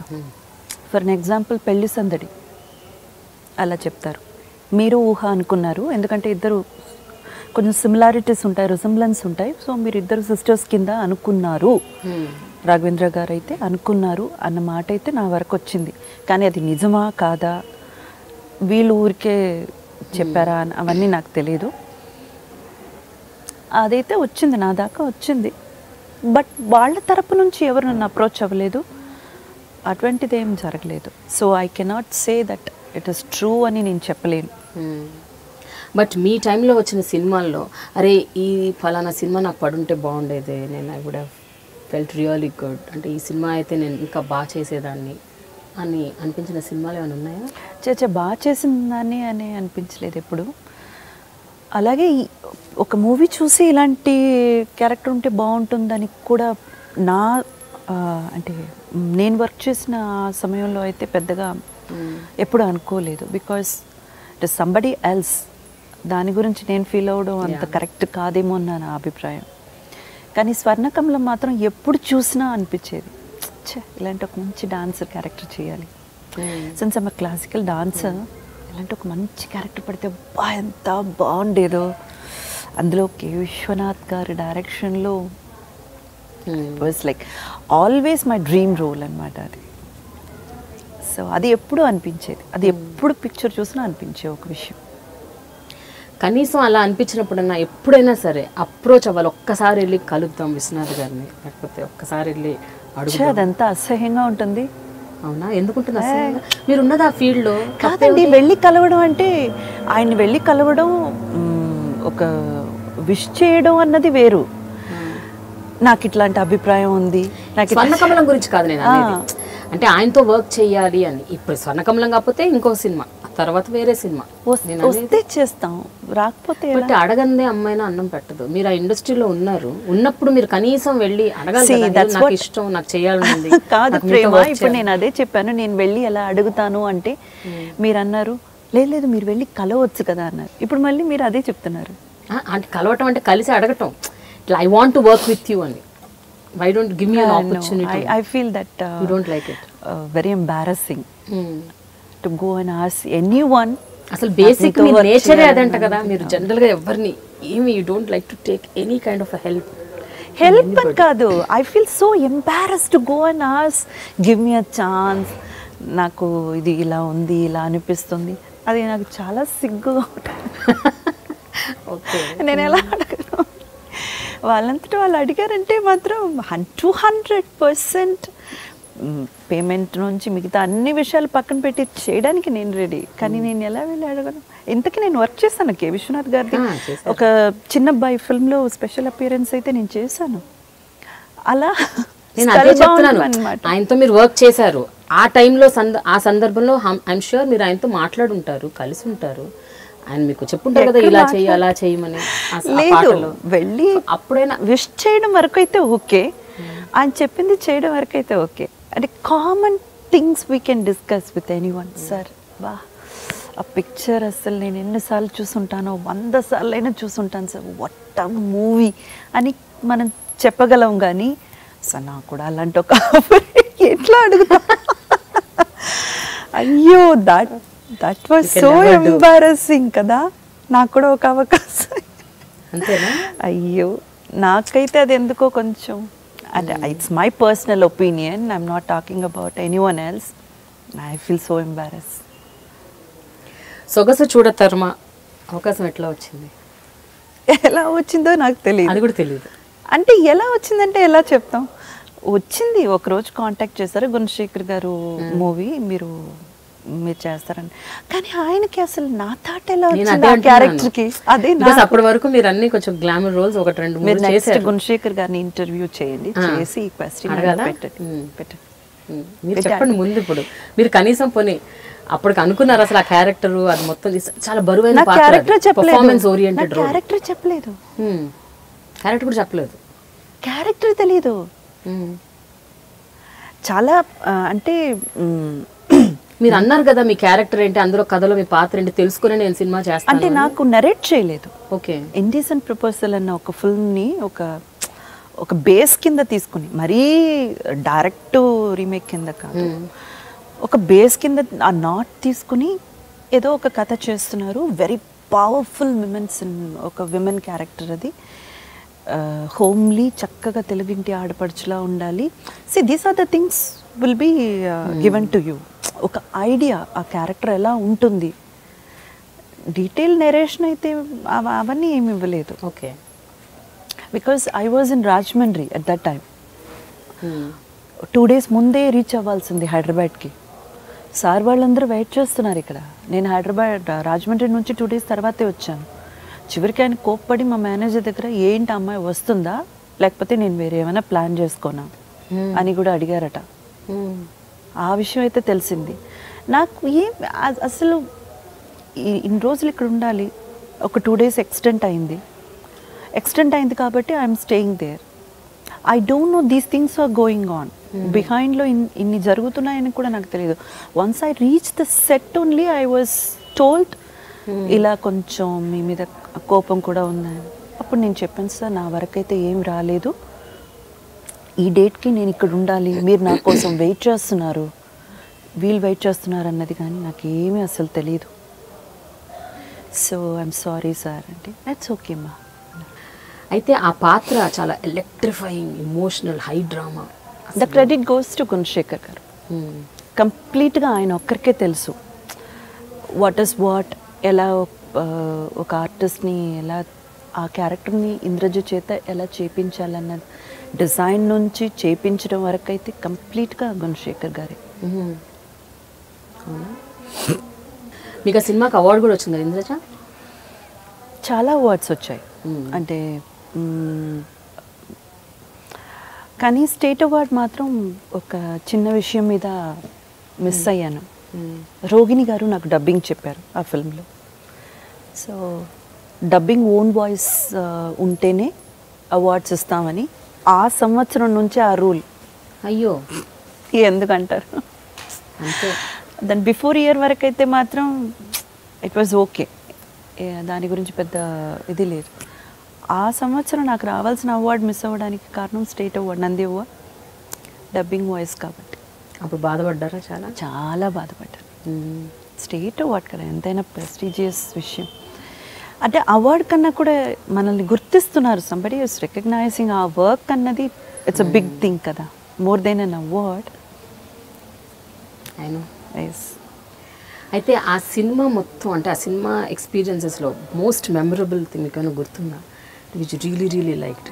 అంటే each and every day we start by 7 o'clock in the morning. We'll end up midnight 1:32. Again morning 7-7:30 కల్లా స్టార్ట్ చేసేవాళ్ళం. ఇలా 52 or 53 days వర్క్ చేసాం ఆ పిక్చర్ కోసం. Each and every day is a very beautiful way it was designed అని చెప్పాలి. ఎంత బాగుండేది. అండ్ మోర్ ఓవర్ నాకు గుణశేఖర్ గారి టీమ్ డిఫరెంట్గా ఉండేవారు. అంటే అంతవరకు నేను వర్క్ చేసిన ఫిల్మ్స్లో నేను చూసిన ఆ సెట్ ఆఫ్ పీపుల్, ఒక క్రౌడ్కి గుణశేఖర్ గారి టీమ్ వెల్ ఎడ్యుకేటెడ్, ఒక కంప్లీట్లీ బుక్కిష్ నాలెడ్జ్ ఉన్నవాళ్ళు, కొంచెం డీటెయిల్డ్గా అనలైజ్ చేసేటువంటి విషయాలన్నీ మాట్లాడతారు. అన్నీ కొత్తగా అనిపించేది నాకు. ఆయన చాలా చదువుతారులేండి గుణశేఖర్ గారు అయితే. కెమెరామెన్ శేఖర్ గారు నాకంతా కొత్తగా అనిపించేది వాళ్ళ సెట్లో. ఎందుకో అంటే నార్మల్గా నేను వర్క్ చేసిన ఫిల్మ్స్లో ఉన్న అట్మాస్ఫియర్ కాదు అక్కడ ఉన్నది. It's entirely a new atmosphere. So మీరు చాలా నేర్చుకోగలిగారు దాని ద్వారా. అబ్జర్వ్ చేస్తాను అంతే, నేర్చుకోవడం కన్నా కూడా ఎక్కువ I observe people a lot. So Balakrishna గారితో వర్క్ చేశారు. బాలకృష్ణ జనరల్గా చాలామంది చెప్పేది ఏంటంటే బాలకృష్ణ గారు is a highly energetic, jovial, very అంటే ఫ్రెండ్లీ పర్సన్ అని. సో మీ ఎక్స్పీరియన్సెస్ ఏంటి? I second every word of you. అవునా? truly blessed to work with such people. Very jovial. అస్సలు నేను so and so big star feel ఎంత ఏం లేదు. ఇప్పుడు మళ్ళీ లైన్లో వర్క్ చేశాను ఆయనతో. అప్పుడు అదే అనడం, అదే హీస్ సో ఫ్రెండ్లీ. మనకు ఒక వార్మ్త్ ఉంటుంది ఆయనతో మాట్లాడిన కొద్దీ. we don't even feel his big stardom, ఒక పెద్ద స్టార్ అన్న ఫీల్. ఆయన నుంచి దూరంగా వచ్చి నిలబడి చూస్తే కానీ మనకు తెలియదు. పక్కన ఉన్నంత వరకు ఏంటి మన ఫ్రెండ్, కమాన్ చల్ అన్నంత అంత ఇదిలో ఉంటుంది. కొంచెం దూరంగా వచ్చి నిలబడి ఆయన చుట్టూ ఆయన అనే మనుషులు వచ్చి చేరి అవన్నీ చూసిన, ఇంత పెద్ద స్టార్తో మనం ఇన్సేఫ్ కూర్చుని ఇంత క్యాజువల్గా మాట్లాడా, మై గుడ్నెస్ అని అనిపిస్తుంది. I know, true. Very friendly person, very friendly.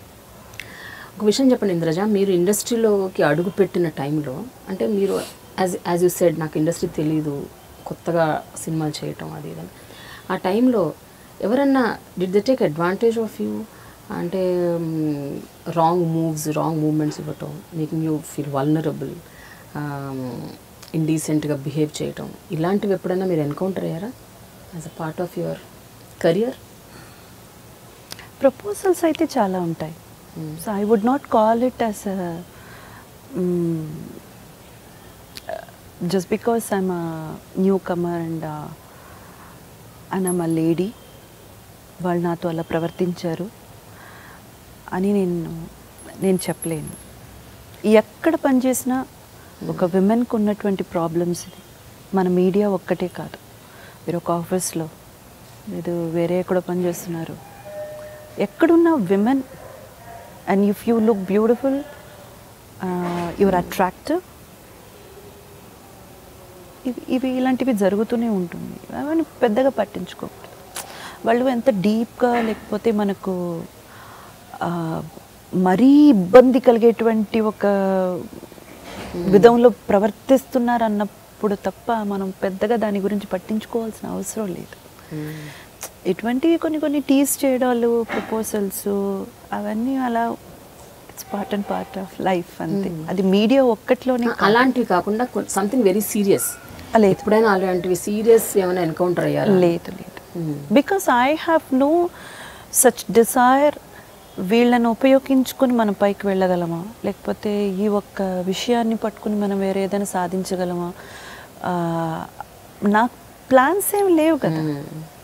See when you get in to a problem అంటే మీరు అందులో వేరే ఏదైనా మనకు కావాల్సినటువంటి పాసిబిలిటీస్ ఏవైనా మనం గెయిన్ చేసుకోగలమా, మనకు కావాల్సిన విషయాలు ఏవైనా మనం దగ్గర చేర్చుకోగలమా అన్న ఆలోచన మీలో వచ్చినప్పుడే you go deep into it. సో మీరు అంబిషియస్ కాదు కాబట్టి. నేను I'm not at all. I'm never been into the number 1 race. అసలు రేస్లోనే లేదు నేను. నిజం అదే. వస్తే చేస్తాను, రాలేదా ఓకే కూర్చుంటాను అంతే. I'm as simple as that. So నాకు ఇప్పుడు ఎవరో నాకు ఒకరు వచ్చి ప్రపోజ్ చేశారు, నేను ఏమైనా సమాధానం చెప్పాలి, లేకపోతే నేను దానికి రియాక్ట్ అవ్వాలి కదా. నేను రియాక్ట్ అయితేనే మళ్ళీ అది పెరుగుతుంది. అసలు రియాక్షనే లేకపోతే యాక్షనే ఉండదు. అంతే కదండి. అసలు అవసరమే లేదు. నా అవసరం దీనికి లేదనుకుంటానని ఆయన వదిలేస్తారు. Okay happy. అయితే 98, 99 నుంచి అనుకుంటాను వరుసగా మీ సినిమాలు ఫ్లాప్ అవుతున్నాయి. 97, 98 అని మీరు యాక్ట్ చేసిన ప్రతి సినిమా. నేను 99 తర్వాత తెలుగు చేయలేదు అసలు. 2000లో కదా మీరు నిష్క్రమించి. 2000 నేను మలయాళం ఇండస్ట్రీ వెళ్ళిపోయాను. అప్పటికే బై 99 అంటే 97, 98, 99 టైంలో లేదు టిల్ 98 end దాకా I'm doing very good. 99 was the period కొంచెం స్మాల్ బడ్జెట్ ఫిల్మ్స్. అంటే ఇది ఇంకా తప్పదు కదండి, మీకు ఐడియా లేనప్పుడు, అసలు బాగా పైకి రావాలన్న ఎటువంటి ఒక క్రేవింగ్ లేనప్పుడు, దాని గురించి ఏదో ప్లాన్ చేసుకోవాలి, మన కెరియర్ని చక్కగా మనం దిద్దుకోవాలి అన్న ఎటువంటి ఆలోచన లేదు. సో సడన్గా మీకు సినిమాలు రావడం ఆగిపోయాయి. ఆగిపోయింది అనడానికన్నా వచ్చినవన్నీ small budget small movies which I don't want to do. ఏదో కొత్త గొప్ప కొంచెం పేరు ఉంది, అది మనం చెప్పుకోవడం న్యాయం కాదని అనిపించింది. అప్పుడు ఏమో రిగ్రెట్ఫుల్గా ఫీల్ అవ్వలేదు? చాలా ఆఫర్స్ ఆగిపోయాయి, రావట్లేదు, మంచి ఆఫర్స్ రావట్లేదు, చాలా ఫీల్ అయ్యాం. డెఫినెట్గా ఉంటుంది కదా, కానీ నాకు తెలుసు దానికి కారణం కూడా ఏమున్నట్టు నాకు తెలుసు. నేను ఎవరిని అప్రోచ్ అవ్వట్లేదు, నాకు అసలు ఇండస్ట్రీలో పెద్దగా ఎవరి దగ్గర కాంటాక్ట్స్ లేవు, and I don't have any future plans అని ఏం లేదు. ఏదో భగవంతుడు ఇచ్చిన అవకాశాలని అలా సద్వినియోగం చేసుకుంటూ ఈ స్థాయికి అయితే చేరగలిగాను అన్నది పెద్ద విషయం, చాలా పెద్ద విషయం నా వరకు అయితే.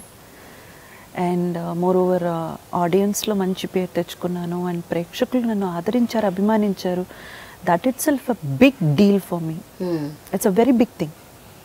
So I know the reason also. So regret అవుతాను, కానీ వెంటనే నాకు నేనే చెప్పుకుంటాను, okay you didn't do anything to make yourself into that place. ఇప్పుడు మనమంతా అయిన అన్ని ప్రయత్నాలు చేసి కూడా ఒకటి సక్సెస్ కాకపోతే అది డిసాస్టర్. ఏ ప్రయత్నం చేయకుండా అసలు పెద్దగా అంటే నాకు ఇచ్చిన వర్క్ నేను 100% నేను చేస్తాను. అది నా sincerity, dedication towards my work అది ఉంది. పంక్చువల్గా ఉండడం అవన్నీ ఉన్నాయి. సో మిగతా ఎటువంటి ఇది లేదు. సో నాకే తెలుసు ఇది పెద్దగా మనం ఫీల్ అవ్వాల్సిన అవసరం కూడా లేదు. ఎస్, కానీ ఇంద్రజ జనరల్గా మీరు అన్నట్టు అవన్నీ ఎఫర్ట్స్ పెట్టి ఫెయిల్ అవుతే డిజాస్టర్ పర్లేదు, బట్ చాలామంది వాళ్ళకి ఏమీ రాకుండా, వాళ్ళు ఏమీ చేయకుండా, వాళ్ళు ఏం పెద్ద ఎఫర్ట్ పెట్టకుండా కూడా ఫెయిల్ అయినప్పుడు కూడా వాళ్ళు విపరీతంగా బాధపడిపోతుంటారు, చాలా డిప్రెషన్లోకి వెళ్ళిపోతుంటారు, మహా ఫ్రస్ట్రేషన్ లెవెల్స్ ఉంటాయి. అంటే ఒక సక్సెస్ పీరియడ్ చూసి సడన్గా ఫెయిల్యూర్ స్టార్ట్ అయ్యి ఇంకా టోటల్గా కింద పడిపోతుంటే you will go through lot of మనం ఏం చేయగలం అది ఉంది కదా. ఇప్పుడు అలా డిప్రెషన్లో వెళ్ళిపోయి మనం ఏం చేయగలం అన్నది నెక్స్ట్ క్వశ్చన్ ఉంది కదా. ఏం చేయలేము. You need to accept the reality whether you like it or not. దిగమింగుకోవాలి అంతే. అప్పుడు ఏం చేస్తారు మీరు? మూవ్ ఆన్ అంతే. కష్టం ఉంటుంది, బాధ ఉంటుంది, లేకుండా లేదు. వన్ ఫైన్ డే ఎవరు మిమ్మల్ని కాంటాక్ట్ చేయట్లేదు, ఎవరు మాట్లాడట్లేదు. నేనేమో చెన్నై బేస్, హైదరాబాద్లో ఏం జరుగుతుందో తెలియదు, పిక్చర్లు స్టార్ట్ అవుతున్నాయో తెలియదు, ఎవ్వరు టచ్లో లేరు, నా ఫోన్ అసలు మోగట్లేదు. It will be completely in a debt, total ఒంటరిగా వదిలేసినట్టుంది. I'm standing all alone in a desert అన్నట్టు అంత ఒక ఫీల్ ఉంది. బాధగానే ఉంటుంది, చాలా బాధగానే ఉంటుంది, కానీ ఏం చేయగలం? You need to accept the reality and move on. Family ఉంది కదా. అట్ దట్ టైం నాకు 99 కంతా ఏమైపోయింది, మా మమ్మీ వాళ్ళు ఆరోగ్యం అంత బాగాలేదు. She is a cardiac patient. So హార్ట్లో వాల్వ్ రీప్లేస్ చేయాలన్న పరిస్థితి ఆవిడికి. డాడీ అయితే మాత్రం ఇంకా అసలు అంటే టోటల్ ఫ్యామిలీ ఆ 99-2000 పీరియడ్లో ఎలా ఉందంటే completely depend on me financially ఇంకా చెప్పాలంటే. సో 2 సిస్టర్స్ ఉన్నారు. నేను బాధపడుతూ ఇంట్లో కూర్చుంటే పనులు జరగవు. ఎలా ఫ్యామిలీ రన్ అవుతుంది? I should do something and I should keep moving on. I cannot sit and regret for anything. అంత దానికి నాకు టైం లేదు. ఈచ్ అండ్ ఎవ్రీ మంత్ మనకంటూ ఉన్న ఖర్చులు మనం చూసుకోవాలి, మనకంటూ ఉన్న ఫినాన్షియల్ క్రైసిస్ని మనమే ఫేస్ చేయాలి. ఏం చేస్తాం? ఎవరితో వెళ్ళి చెప్పుకోలేం కదా, నాకు ఇన్ని ఉన్నాయండి ప్రాబ్లమ్స్, మీరేంటి నాకు కాల్ చేయలేదు, ఎవరినైనా వెళ్ళి అడుగుతాం. అయినా సో అప్పుడు ఇమీడియట్గా you took a decision that Malayalam సినిమాలో చేయాలి. అది నేను తీసుకున్నది కాదు, అది కూడా నేను తీసుకున్నది కాదు, న్యాచురల్గా వచ్చేసాయి. సొగసు చూడతరమా ఒక పనామా ఫిల్మ్ ఫెస్టివల్లో చూసి సిబి మలయిల్ అని పెద్ద డైరెక్టర్ మలయాళంలో, ఆయన చూసి ఎవరేమో బాగుంది బాగా చేసింది అని కాల్ చేశారు. ఓకే. సో అదే చెప్తారు కదా, దేవుడు అన్ని తలుపులు మూసినప్పుడు ఒక కిటికీ ఓపెన్ చేస్తారు. అలా వెళ్ళి ఆయన్ని కలిశాను. ఉస్తాద్ అని మోహన్ లాల్ గారి ఫిల్మ్. కానీ అంతకన్నా ముందు మధు అని కే మధు, ఆయన కూడా చాలా పెద్ద డైరెక్టర్ మలయాళంలో. ఆయన ఫిల్మ్ మమ్ముట్టి గారితో గాడ్ మ్యాన్ అని, that was my first film in Malayalam. Okay. 2000 ఎండ్లో. సో వరుసనే ఏమైందంటే ఫస్ట్ మమ్ముట్టి గారి ఫిల్మ్, ఆ తర్వాత ఉస్తాద్ మోహన్ లాల్ గారి ఫిల్మ్, ఆ తర్వాత సురేష్ గోపి షాజీ కైలాష్ గారి డైరెక్షన్లో FIR. I was working with all the super star in Malayalam. It just happened. తెలుగులో చేయలేదు కానీ మలయాళంలో చేసేసారు. అలా చెప్పకండి మీరు మళ్ళీ, తెలుగులో మీరు అలా కేటగరైజ్ చేయకండి. It's not that I categorise, it is categorised. అది ఒకళ్ళు కేటగరైజ్ చేసింది కాదు. లేదు ప్రేమ, I don't believe it is by default named. అంటే ఇది సూపర్ స్టార్స్ అంటే వీళ్ళు నెక్స్ట్ కేటగిరీ, వీళ్ళు థర్డ్ కేటగిరీ, వీళ్ళు అనేసి ఆల్రెడీ అది ఫామ్ అయిన No, that's what I'm saying. It's my personal opinion. I don't categorize anyone in that way. The heroes whom I worked with, I value them, I respect them. I look into them as a stars, big stars only. Because for me, వాళ్ళు ఎంత కష్టపడితే వాళ్ళు ఎంత చేస్తే ఆ పొజిషన్కి వచ్చి కూర్చుంటారు. Nobody is weaker than others. ఎవ్వరు ఎవరికి తక్కువ కాదు. Everybody have their own reach and levels. Fortunately or unfortunately tags ఇచ్చేసారు. It is given, nobody can help. నేనేం చెప్పలేను. No comments about it. నా వరకైతే ఆల్ ఆర్ టూ గుడ్ అంతే. అయితే 1993లో 9th డిస్కంటిన్యూ చేసిన ఒక అమ్మాయి ఇండస్ట్రీలోకి వచ్చింది. తర్వాత మళ్ళీ ఎప్పుడో 2004-05 ఆ టైంకి మళ్ళీ చదువు మళ్ళీ స్టార్ట్ చేసేసి, అవునా? Correct. After I think after 12 years మళ్ళీ స్టార్ట్ చేశారు 2001లో. అండ్ దట్ టు బికాస్ ఒక ప్రాబ్లం వచ్చింది మా మేనేజర్తో.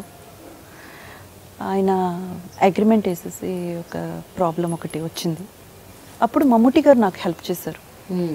ఆయన advocate in profession, by profession ఆయన అడ్వకేట్. నువ్వు మైనర్లో సైన్ చేస్తే అదంతా ఏం పనికిరాదు బాబా అన్నారు. అంటే 2 yearsగా తల బాదుకుంటున్నాం అనమాట. ఈ ప్రాబ్లంలో ఏం చేయాలి, ఇంత చిక్కుపోయాం మనం, అసలు ఫినాన్షియల్ క్రైసిస్ ఎలా మేనేజ్ చేయాలని. అసలు ఎన్ని అడ్వకేట్స్ అయితే మీట్ అయ్యానో నేను, అవన్నీ కొన్ని జరిగాయిలేండి నా లైఫ్లో. ఏం చేయాలి అని తల బాదుకుంటుంటే ఆయన ఒక్క సెంటెన్స్లో ఆ కేసు కొట్టి పడేశారు. నువ్వు మైనర్గా ఉన్నప్పుడు సైన్ చేసావు, పనికిరాదు బో అన్నారు. ఏంటి ప్రాబ్లం అంటే, because I use to keep discussing with my father అనమాట. ఆయన చూసేసి ఏంటి అంత తీవ్రంగా డిస్కస్ చేసేస్తున్నారు, ఏంటి అంత ఇది. సో ఐ ఎక్స్ప్లెయిన్, ఇది జరిగింది, ఇది ప్రాబ్లం అని కొట్టి పడేశారు ఒక్క లైన్లో. అక్కడితో నాకు ఆ కేసు అయిపోయింది. ఆ ఒక్క మాటకి అయిపోయింది case. So I was always a very studious girl. నాకు అసలు చదువును వదిలి ఇక్కడికి రావడం ఇష్టం లేదు. కానీ పరిస్థితుల వల్ల రావాల్సి వచ్చింది. పరిస్థితుల కన్నా అవకాశాలు వచ్చాయి. అవకాశాలు వచ్చినప్పుడే మనం అది యూజ్ చేసుకోవాలి. ఊరికే కూర్చుని ఆ తర్వాత ఒక 2 years వెయిట్ చేయంటే అవకాశం వెయిట్ చేస్తుంది లేదు కదా. సో నాకు చాలా ఇష్టం చదువు అంటే. సరస్వతికి నాకు ఎప్పుడు గొడవలేనా? నేను చదువుతాను, నువ్వేం చేస్తావో చేసుకో అని నేను చదవనివ్వను, నేను ఎన్ని ట్రబుల్స్ అయినా ఇస్తాను నీకు అని ఆవిడ అంత లెవెల్లో. సో అలాగే కష్టపడి చాలా పోరాడి MA దాకా ఫినిష్ చేసుకున్నాను. ఐ హర్డ్ షూటింగ్స్ ఉన్నా కూడా సెట్స్లోకి వెళ్ళి కూర్చొని షార్ట్ మధ్యలో పుస్తకం తెలిసి చదువుకునే వాళ్ళట, నిజమేనా? ట్రూ. ఎప్పుడు ఎలా ఉంటుంది తెలుసా, 1 year మొత్తం మీదకి నాకు పెద్దగా వర్క్ అంటే ఏదో ఒక 10 రోజులు ఒక 15 రోజులు అలా ఉండేది. కరెక్ట్గా ఎగ్జామ్ టైం దగ్గర పడేటప్పటికి ప్యాక్డ్ అనమాట. నాకైతే డే అండ్ నైట్ వర్క్ చేస్తుంటాను. నాకే అర్థం కాదు ఏంటి ఇంత పోరాడాలా చదవడానికి. వాళ్ళు మొత్తుకుంటున్నారు అమ్మా నాన్నలు, రే చదవరా చదవరా మా చదవమ్మా అని. వాళ్ళకేమో చదువులు ఇష్టం లేదు, రాదు. మనమేమో చదువుకోవాలని ప్రయత్నిస్తే ఇదెంత పెద్ద క్రైమా, ఏంటి ఇంత మనకు అంటే మామూలుగా కాదు అడ్డంకులు. కేరళలో ఎక్కడో షూట్లో ఉండేదాన్ని. కేరళ అప్పటికి నేను Malayalam films and Tamil films work చేస్తాను. కేరళలో షూట్లో ఉండేదాన్ని. అక్కడ ఫినిష్ చేసి నెక్స్ట్ డే ఇక్కడికి చెన్నైకి వచ్చి షూట్ చేసి మళ్ళీ కేరళ వెళ్ళేదాన్ని. ఫ్లైట్లో బుక్లే, షూటింగ్లో బుక్కే. నువ్వా నేను అదే చెప్పాను కదా ఇందాక, నాకు సరస్వతి దేవికి ఒక పెద్ద గొడవ. చూద్దాం ఇద్దరిలో ఎవరు. But okay, at last I have completed my MA post graduate. ఎందులో చేశారు post graduation? Madras university. Okay. ఏ సబ్జెక్ట్స్ ఏంటి? Historical studies. సివిల్ సర్వీసెస్ కూడా రాయాలనుకోలేదా? దీనికే ఇంత పోరాడాల్సి వస్తే ఇంకా మళ్ళీ ఛాన్స్ లేదండి. బట్ మీరు జర్నలిస్ట్ అవ్వాలి అనుకునేవారట కదా? జర్నలిస్ట్ అంటే మరి నాకు ఇట్లా ఇంటర్వ్యూ చేయడం కానీ అలా మాట్లాడడం అంత పెద్ద నేను I'm not very good in it. రాయడం, ఓకే, చిన్నప్పటి నుంచి ఎస్సేస్ రాయాలి, అటువంటిది ఏదైనా రాయాలంటే హెడ్డింగ్స్ ఇవ్వడం, వాటికి కరెక్ట్గా క్లచెస్ పెట్టడం, అవన్నీ నాకు చాలా ఇష్టం. బాగా చేస్తాను. ఇప్పుడు చేశారు? ఓ చాలా. మా టీచర్లు అయితే ఇంగ్లీష్ టీచర్ కానీ హిస్టారికల్ హిస్టరీ నడిపే టీచర్ కానీ మొత్తం నాకు ఇచ్చేసేవారు బాధ్యత. ఈ ఎస్సే నువ్వు పూర్తి చేసి తీసుకొచ్చేసే అని. I'm very very interest. అది చెప్పాను కదా, ఐఎమ్ వెరీ స్టూడియస్. నన్ను ఇప్పుడు ఎవరైనా చదివిస్తాను, నువ్వు చదువుతావా, నేను చదివిస్తానంటే ఇప్పుడు వెళ్ళిపోతాను, వాళ్ళు వెనకే వెళ్ళిపోతాను. అంత ఇష్టం నాకు. So 2006 was another turning point, మీ పెళ్ళి. అవును అవును, ఇష్టపడిన వ్యక్తితో. అవును. How did that happen? We know each other for quite a long time. We have been friends and then decided to get married. ఆయన వేరే రిలీజియన్, నేను వేరే రిలీజియన్. సో కొంచెం ప్రాబ్లమ్స్ ఉండేవి ఇద్దరి ఫ్యామిలీస్లో. అలా కాదు, మన లైఫ్ మనమే డిసైడ్ చేసుకోవాలి, మరీ ఇంత ఆలోచించకూడదు అని చేసేసుకో. ఇంట్లో చెప్పబెట్టుకుని వెళ్ళిపోయి పెళ్లి చేసుకున్నారా? మా ఇంట్లో అందరికీ తెలుసు. మా ఇంట్లో నేనే కదా decision maker. No one can question me. వేరే దారి లేదు వాళ్ళకి, వాళ్ళ చాయిస్ అంతే. వాళ్ళు క్వశ్చన్ అడగడానికి చాయిస్ లేదు. అడిగారు అనుకోండి, నేను క్వశ్చన్ పెట్టానంటే ఏం నేను నా లైఫ్ నేను చూసుకోకూడదా నన్ను అడిగితే వాళ్ళు ఏం ఎదురు సమాధానం చెప్తారు? చెప్పలేరు కదా. ఓకే. సో అటు నుంచి వ్యతిరేకత ఉంది, బట్ అటు నుంచి చాలా చాలా స్టబ్బన్గా అస్సలు ఛాన్సే లేదు. ఆయన నన్ను పెళ్లి చేసుకోవడం తెలీదు. ఐ మీన్ లైక్ ఒక చేసుకోబోతున్నారు, ఈ డేట్లో ఫిక్స్ అయ్యామన్న ఏ విషయం తెలీదు. తర్వాత ఇప్పుడు ఎట్లా ఉంది పరిస్థితి? ఇప్పుడు ఎలా ఉంది పరిస్థితి అంటే మా అత్తయ్య అయితే నేను లేకుండా బయట కాళ్ళు అడుగు పెట్టదు. అవును, ఆవిడ కూడా మీరు మెస్మరైజ్ చేసారా? అంతే. మా మామగారు అయినా సరే, మా అత్తయ్య అయినా సరే, ఎక్కడికైనా వెళ్ళాలి, ఏమైనా కొనుక్కోవాలి లేదా ఏదో ఒక విషయం అంటే ముందు ఫస్ట్ కాల్ నాకే వస్తుంది, ఆయనకన్నా ముందు. ఏమ్మా నువ్వు అవైలబులా ఉన్నావా తల్లి, ఇండియాలోనే ఉన్నావా ఫారిన్లో ఉన్నావా? ఓకే. ఊరికే నన్ను ఆట పట్టించడం. అమ్మ అనే పిలుస్తాను. లేదమ్మా ఉన్నానమ్మా, రారా కొంచెం బయటికి వెళ్ళొద్దాం, బోర్ కొడుతుంది. Very good love daughter in law. Too much. ఎందుకంటే వాళ్ళ శాపనార్థాలు మనకి జీవితంలో ఉండకూడదండి. అంటే కన్నవాళ్ళ శాపనార్థాలు ఉంటే మనం బాగున్నాం, అది మాత్రం నాకు తెలుసు, ఖచ్చితంగా తెలుసు. వాళ్ళు ఎంత ఎదిరించినా వాళ్ళకి భయం ఏంటి? అమ్మాయి ఆర్టిస్ట్, పెద్ద హీరోయిన్, ఏం పనికి వస్తుంది మ్యారేజ్ లైఫ్కి ఉంటుంది కదా, వాళ్ళ భయాలు వాళ్ళకు ఉంటాయి కదా. అమ్మాయి సరిగ్గా కాపురం చేస్తుందా లేకపోతే ఎట్లా ఉంటుంది, అబ్బాయి పరిస్థితి ఏమవుతుంది, అవన్నీ వాళ్ళకి కూడా ఉంటుంది కదండి. సో మనం ముందు వాళ్ళకి ప్రూవ్ చేయాలి, no I'm not like that, I'm sincere, I'm totally completely sincere with this relationship అనేది మనం ప్రూవ్ చేయాలి కదా.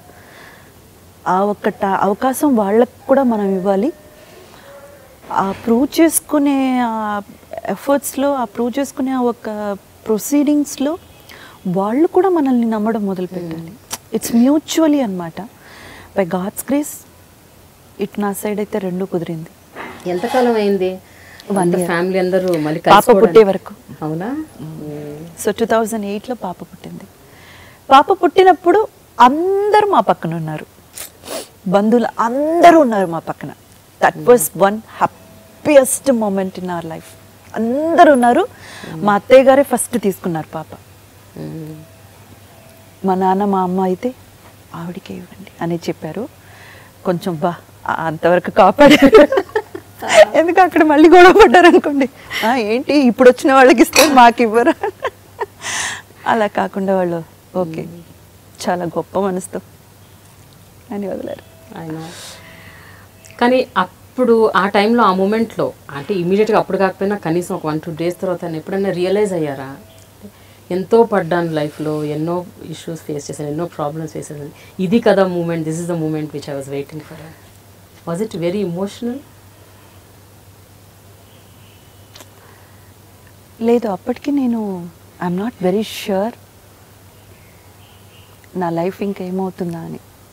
I mean like I'm married, happily married, అనుకున్న పర్సన్తోనే చేసుకున్నాను. బై గాడ్స్ గ్రేస్ పెద్ద ఇబ్బందులు ఏమి లేకుండా పాప కూడా పుట్టింది. అయినా ఐ డోంట్ నో, ఒక మదర్గా అయిన తర్వాత భయం ఎక్కువ ఉంది. అసలు ఎందుకంటారు తెలీదు. నేను ఎలా మంచి మదర్గా ఉంటానా, కరెక్ట్గా పాపను కరెక్ట్గా చూసుకుంటానా, యూనో లైక్ ఎప్పుడు హ్యాపీ సెటిల్డ్ ఆ ఫీల్ అయితే ఇంతవరకు రాలేదు. ఎందుకు? ఎప్పుడు ఏదో బ్యాగేజ్ మోస్తూ ఉంటారా బ్రెయిన్లో? అంత లేదులేండి. ఏంటి ఏంటి ఎందుకు ఇలా? నో, బ్యాగేజ్ మోయడాలు నాకు ఎప్పుడూ లేదు. మా ఫ్రెండ్ అప్పుడప్పుడు చెప్తుంటారు, నా చాలా గుడ్ ఫ్రెండ్ అనుకోండి, డోంట్ థింక్ టూ మచ్ అని. నాకు థాట్ ప్రాసెస్ ఎక్కువ. అదే నెక్స్ట్ ఏంటి. See that is not baggage మోయడం కాదు. I'm very concerned, I'm very very caring person, I'm very concerned about everyone around me. అది నాకు తెలుసు. కొన్ని సమయంలో అది అవసరం లేదు, అనవసరం అని కూడా నాకు తెలుసు. అయినా I could not stop myself caring for them. అయితే ఇంద్రజ, మీ పెళ్ళైన టైంకే మీకు I think your 29 or something, 28. Yeah.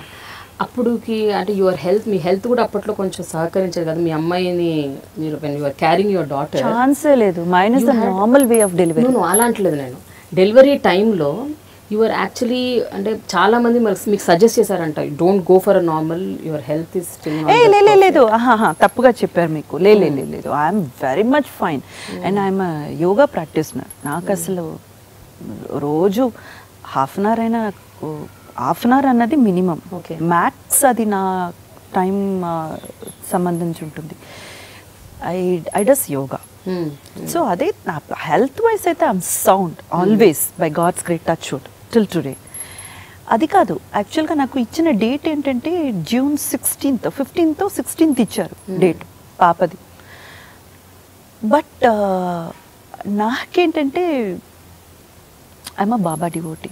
So ముందు కోరికలు పెట్టేయడమే, అదే ఆలోచించడం వెనక ముందు అవన్నీ ఏం లేదు నాకు.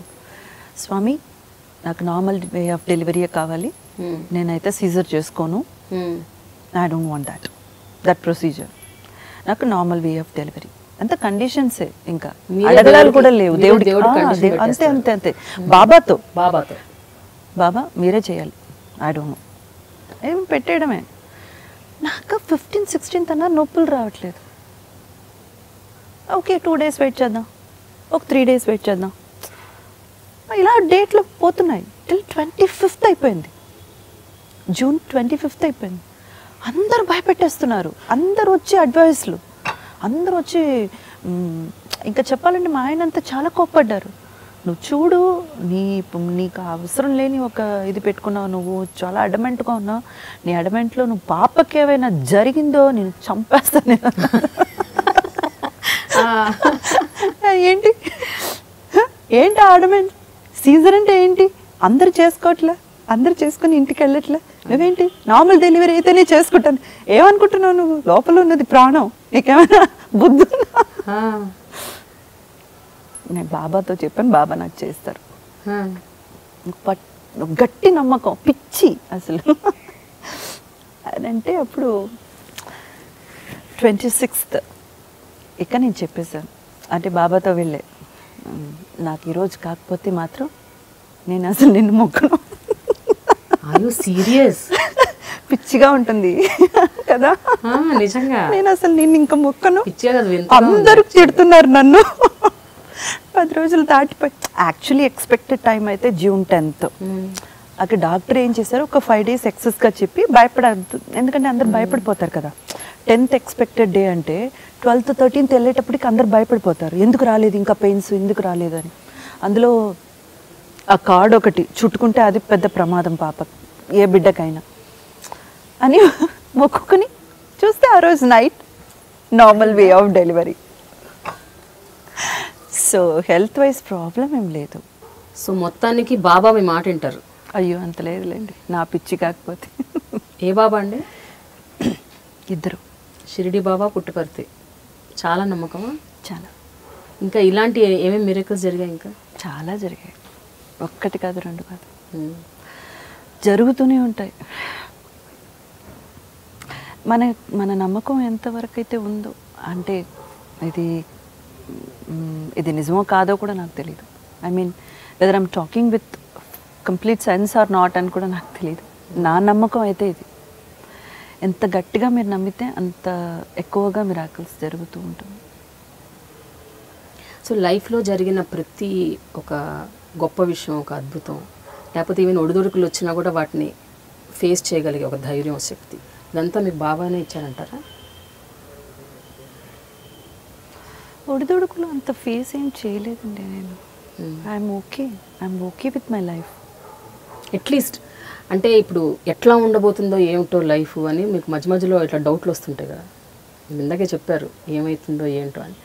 సో అలా ఆలోచించినప్పుడల్లా there is some force behind me, అలా ఆలోచించినప్పుడే మన నమ్మకం పోయిందని అర్థం అండి. నిజంగా చెప్పాలంటే నేను ప్రతిరోజు ఆయన ముందు వెళ్ళి నిలబడినప్పుడు నేను చెప్పేది 2 విషయాలు, ఒకటి థ్యాంక్స్, ఒకటి సారీ. నమ్మకం ఉన్న చోట డౌట్ రాకూడదు కదా, నాకు ఎందుకు వస్తున్నాయి? అయితే నాకు నమ్మకం లేదు, సో దానికి సారీ చెప్తా. అవును. మళ్ళీ నేను గట్టిగా కొన్ని విషయాలు నమ్మి ఆయన చేసినప్పుడు, మిరాకిల్ సంథింగ్ ఏదో ఒకటి జరిగినప్పుడు థ్యాంక్స్ చెప్తాను. ఇవి 2 రోజు జరుగుతూనే ఉంటాయి. నాకే తెలుసు ఐఎమ్ నాట్ రైట్ అని. I'm not a perfect devotee అండి, I'm definitely not a perfect devotee. ఏదో గొప్పలు చెప్పుకోవడం కాదు, కానీ నేనైతే ఆయన నమ్మేస్తాను, ఆయనైతే అది. అంత నమ్మకమే ఉంటే లైఫ్ గురించి భయం ఎందుకు? లైఫ్ గురించి ఆలోచన ఎందుకు? అసలు ఆలోచనలే ఎందుకు రాకూడదు కదా. మరి నేనేంటి పెద్ద భక్తురాలు? I'm not. I'm just a human being, very very very simple రా హ్యూమన్ బీయింగ్, అంతే. సో ఎప్పటి వరకు మీరు సినిమాల్లో యాక్ట్ చేశారు? తర్వాత ఎప్పటి వరకు బ్రేక్ తీసుకున్నారు? బ్రేక్ అనేది పెద్దగా ఏం లేదు. I was working for televisions, అంటే మన అన్నపూర్ణ వాళ్ళది తీన్ మార్ అని ఒక షోలో జడ్జ్గా చేశాను. అలాంటి కొన్ని ప్రోగ్రామ్స్ చేయడం, నేను మను గారు కలిసి ప్రియతమ రాగాల సంథింగ్ ఏదో అటువంటివన్నీ చేస్తూనే ఉన్నాను. మధ్య మధ్యలో I'm keeping in touch with the media అనమాట, అంటే విత్ ద పబ్లిక్. నా కనెక్షన్ ఎప్పుడు కూడా నేను వదులుకోలేదు. కానీ మూవీస్లో లేదు. మూవీస్లో ఐఎమ్ నాట్ అపియరింగ్.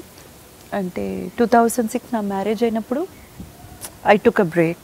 ఆ తర్వాత పాప, ఆ తర్వాత ఫ్రమ్ 2011 నుంచి I'm again active in to one or the other way with the media.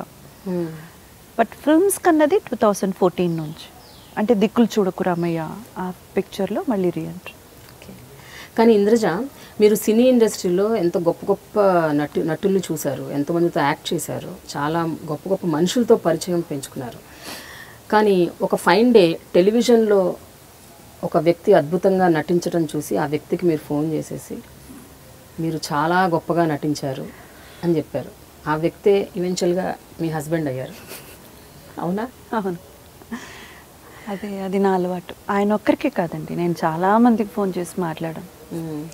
బాగా యాక్ట్ చేశారంటే బాగా చేశారన్నది నేను ఎప్పుడు వెంటనే చెప్పాలన్న ఒక అర్జ్ ఉండేది నాకు. బట్ ఫ్రెండ్గా అయింది, ఆ తర్వాత ఆ ఫ్రెండ్షిప్ కొనసాగడం, అది రిలేషన్షిప్గా మారడం ఆయన విషయంలో జరిగింది. బట్ ఇంద్రజ, ఆయన అప్పుడు ఒక టీవీ స్టార్, అంటే టీవీలో నటించేవారు కొన్ని సీరియల్స్లో. బట్ మీరు అప్పటికే ఒక సూపర్ స్టార్. సో ఆయన మీ దగ్గర నుంచి ఒక కాల్ వచ్చి, ఒక అప్రిసియేషన్ కాల్ వచ్చినప్పుడు ఆయన రియాక్షన్ ఏమిటి? He was so thrilled. And ఆయన నమ్మలేదు అసలు నేనేనని.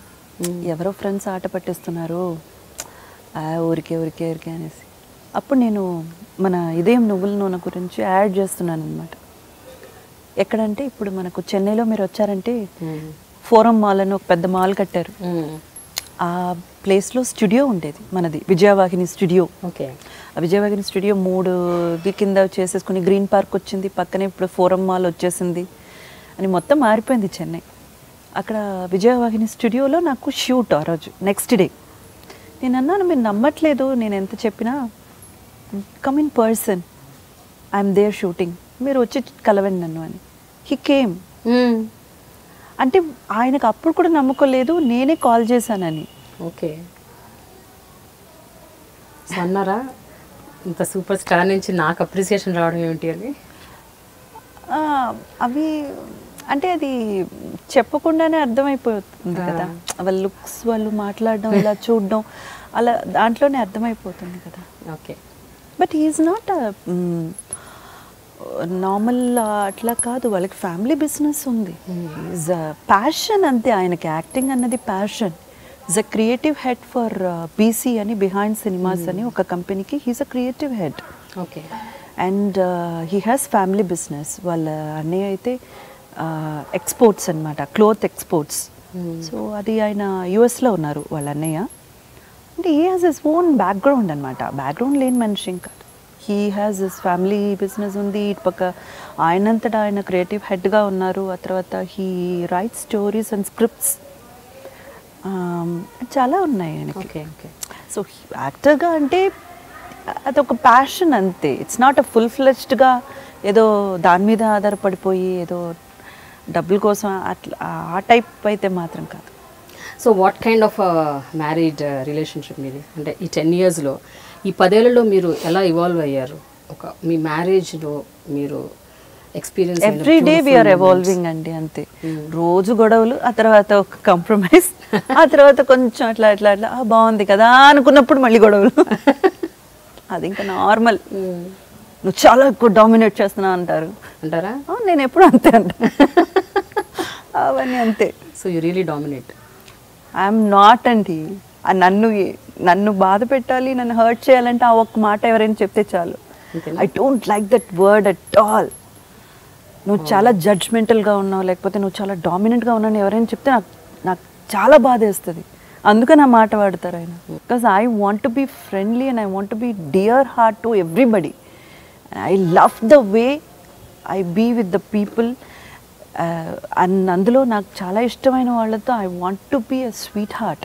I want to be like a baby. I don't want to, నాకు అసలు డామినెన్స్ అసలు ఇష్టం ఉండదు, ఎవరు చేసినా ఇష్టం ఉండదు. మరి అయితే మీ ఇద్దరి మధ్య జనరల్గా గొడవలు ఇంకా వేరే ఉంది ఏంటండి? అది మరీ నువ్వు ఏది అడిగినా కొనిపెట్టేయడమా? అరే ఒక మదర్గా మనం చెప్తాం, పక్కన మనతో సంప్రదించాలన్న ఒక బేసిక్ కర్టసీ ఉండక్కర్లేదు.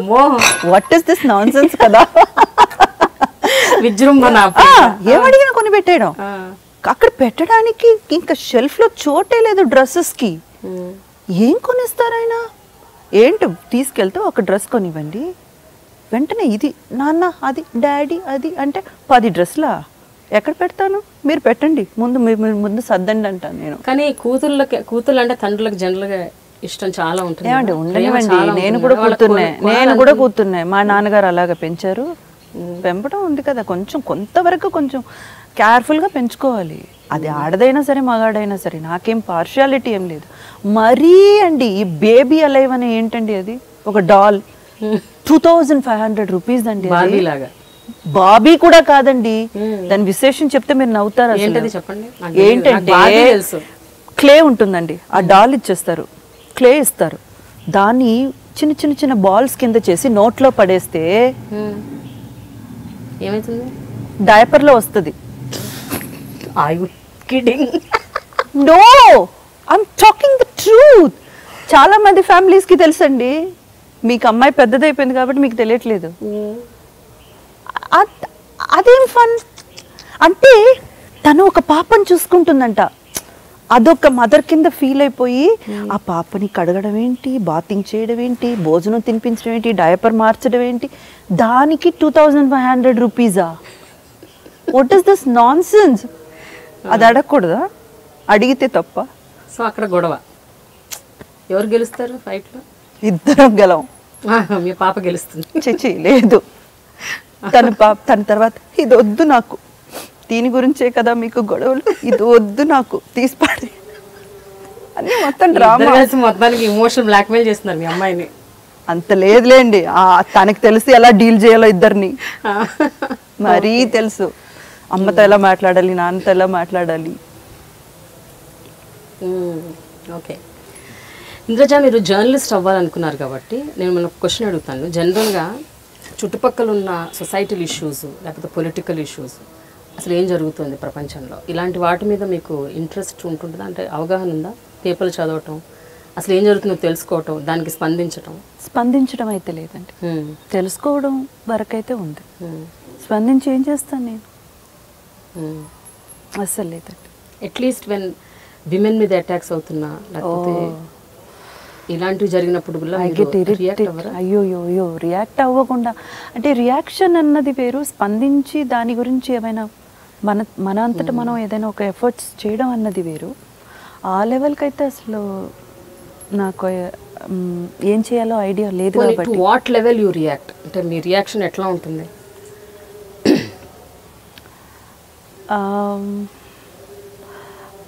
విమెన్ మీద అట్మోస్ట్గా చూస్తే రేప్స్, ఆ విషయం అయితే అసలు నేను ఇంకా, అది నేనే కాదు ఏ విమెన్ అయినా అసలు, అందులో ఒక ఆడపిల్లకి తల్లి అయినా ఎవరికైనా అది అసలు దాని నుంచి బయటకు రావడం చాలా కష్టం. అలాంటి విషయాలు విన్నప్పుడు అది నాకు చాలా బాధగా ఉంటుంది, చాలా చాలా చాలా బాధేస్తుంది.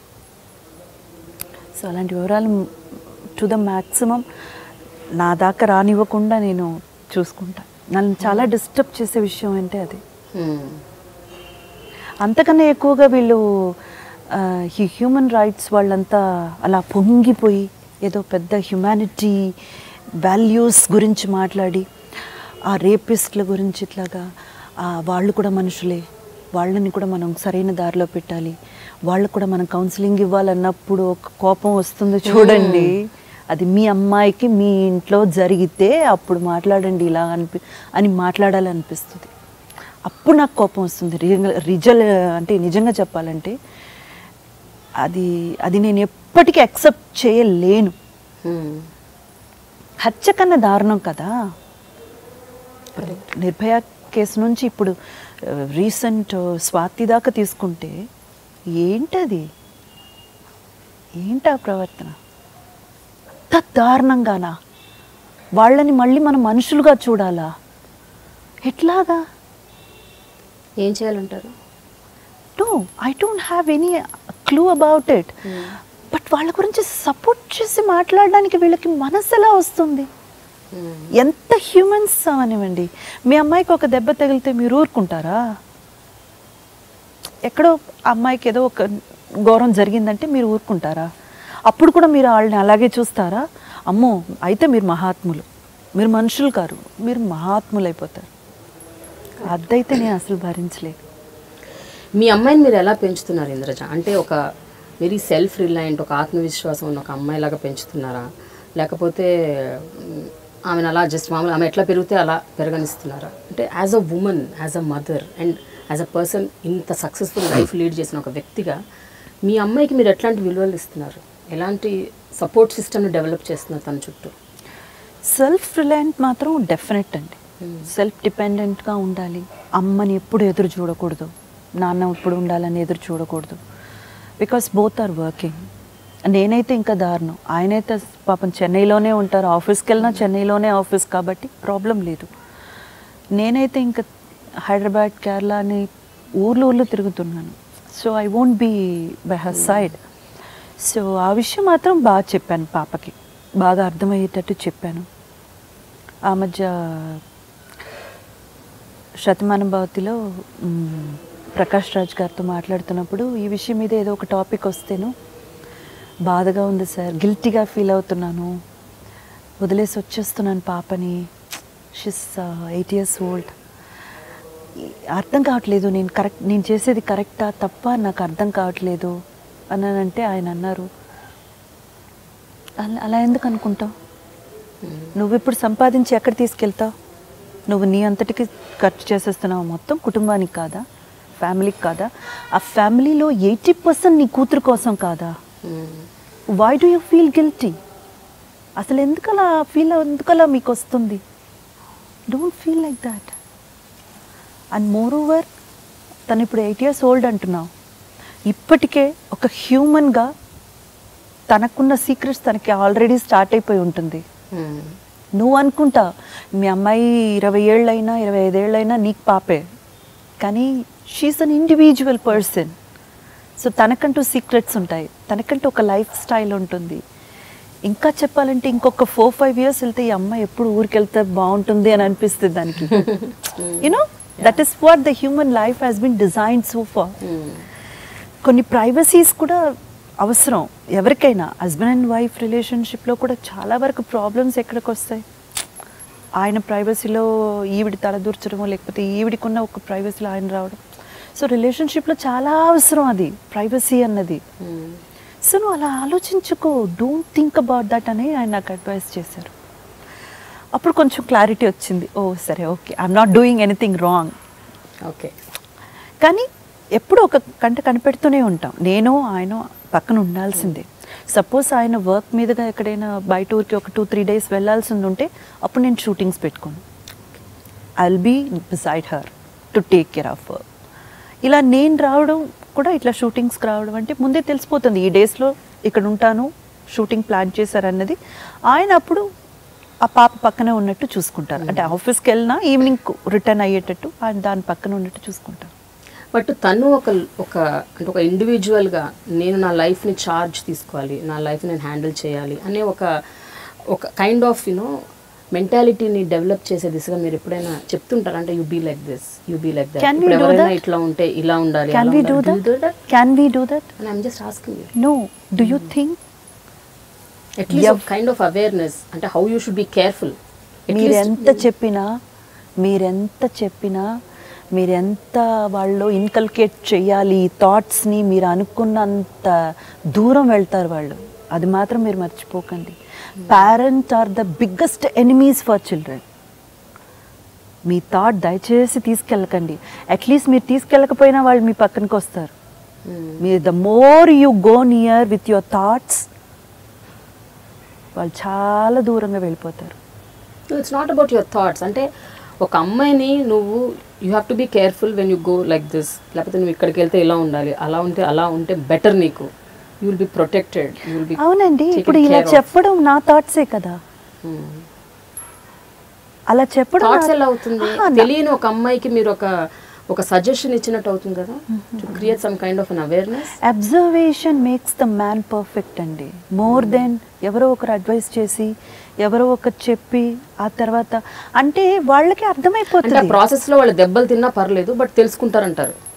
వాళ్ళు దెబ్బలు తినరు. ఇన్ కేస్ ఒకవేళ దే టేక్ అ డెసిషన్, ఆ డెసిషన్లో వాళ్ళు ఏమైనా రాంగ్ అవ్వచ్చు. సి టేకింగ్ డెసిషన్ తీసుకుని నా దగ్గరికి వచ్చి అడిగినప్పుడు నేను సలహాలు ఇవ్వడం ఇట్స్ అ డిఫరెంట్ థింగ్.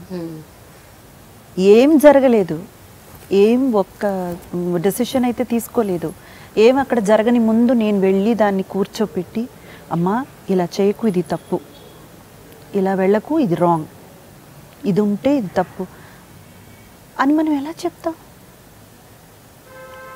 ఒక్క విషయం, స్కూల్కి వెళ్ళినప్పుడు మనం ఏం చెప్పి పంపిస్తాం? సరే వెళ్ళావు, స్కూల్ బస్కి స్ట్రైట్గా వచ్చేయాలి, ఎవరు పిలిచినా వెళ్ళకూడదు. అంటే 3rd స్టాండర్డ్ కాబట్టి తను ఇంతవరకు అయితే మనం చెప్పగలం. ఇది ఒక్కసారి 2 సార్లు ప్రతిరోజు చెప్తూనే ఉంటే that will be again a big headache for them, తెలుసా అండి? వాళ్ళు మన నుంచి చాలా దూరం అయిపోతారు. అందుకని వద్దండి. అది నేను ఎంతవరకు అయితే అంతవరకు అయితే చెప్తాను.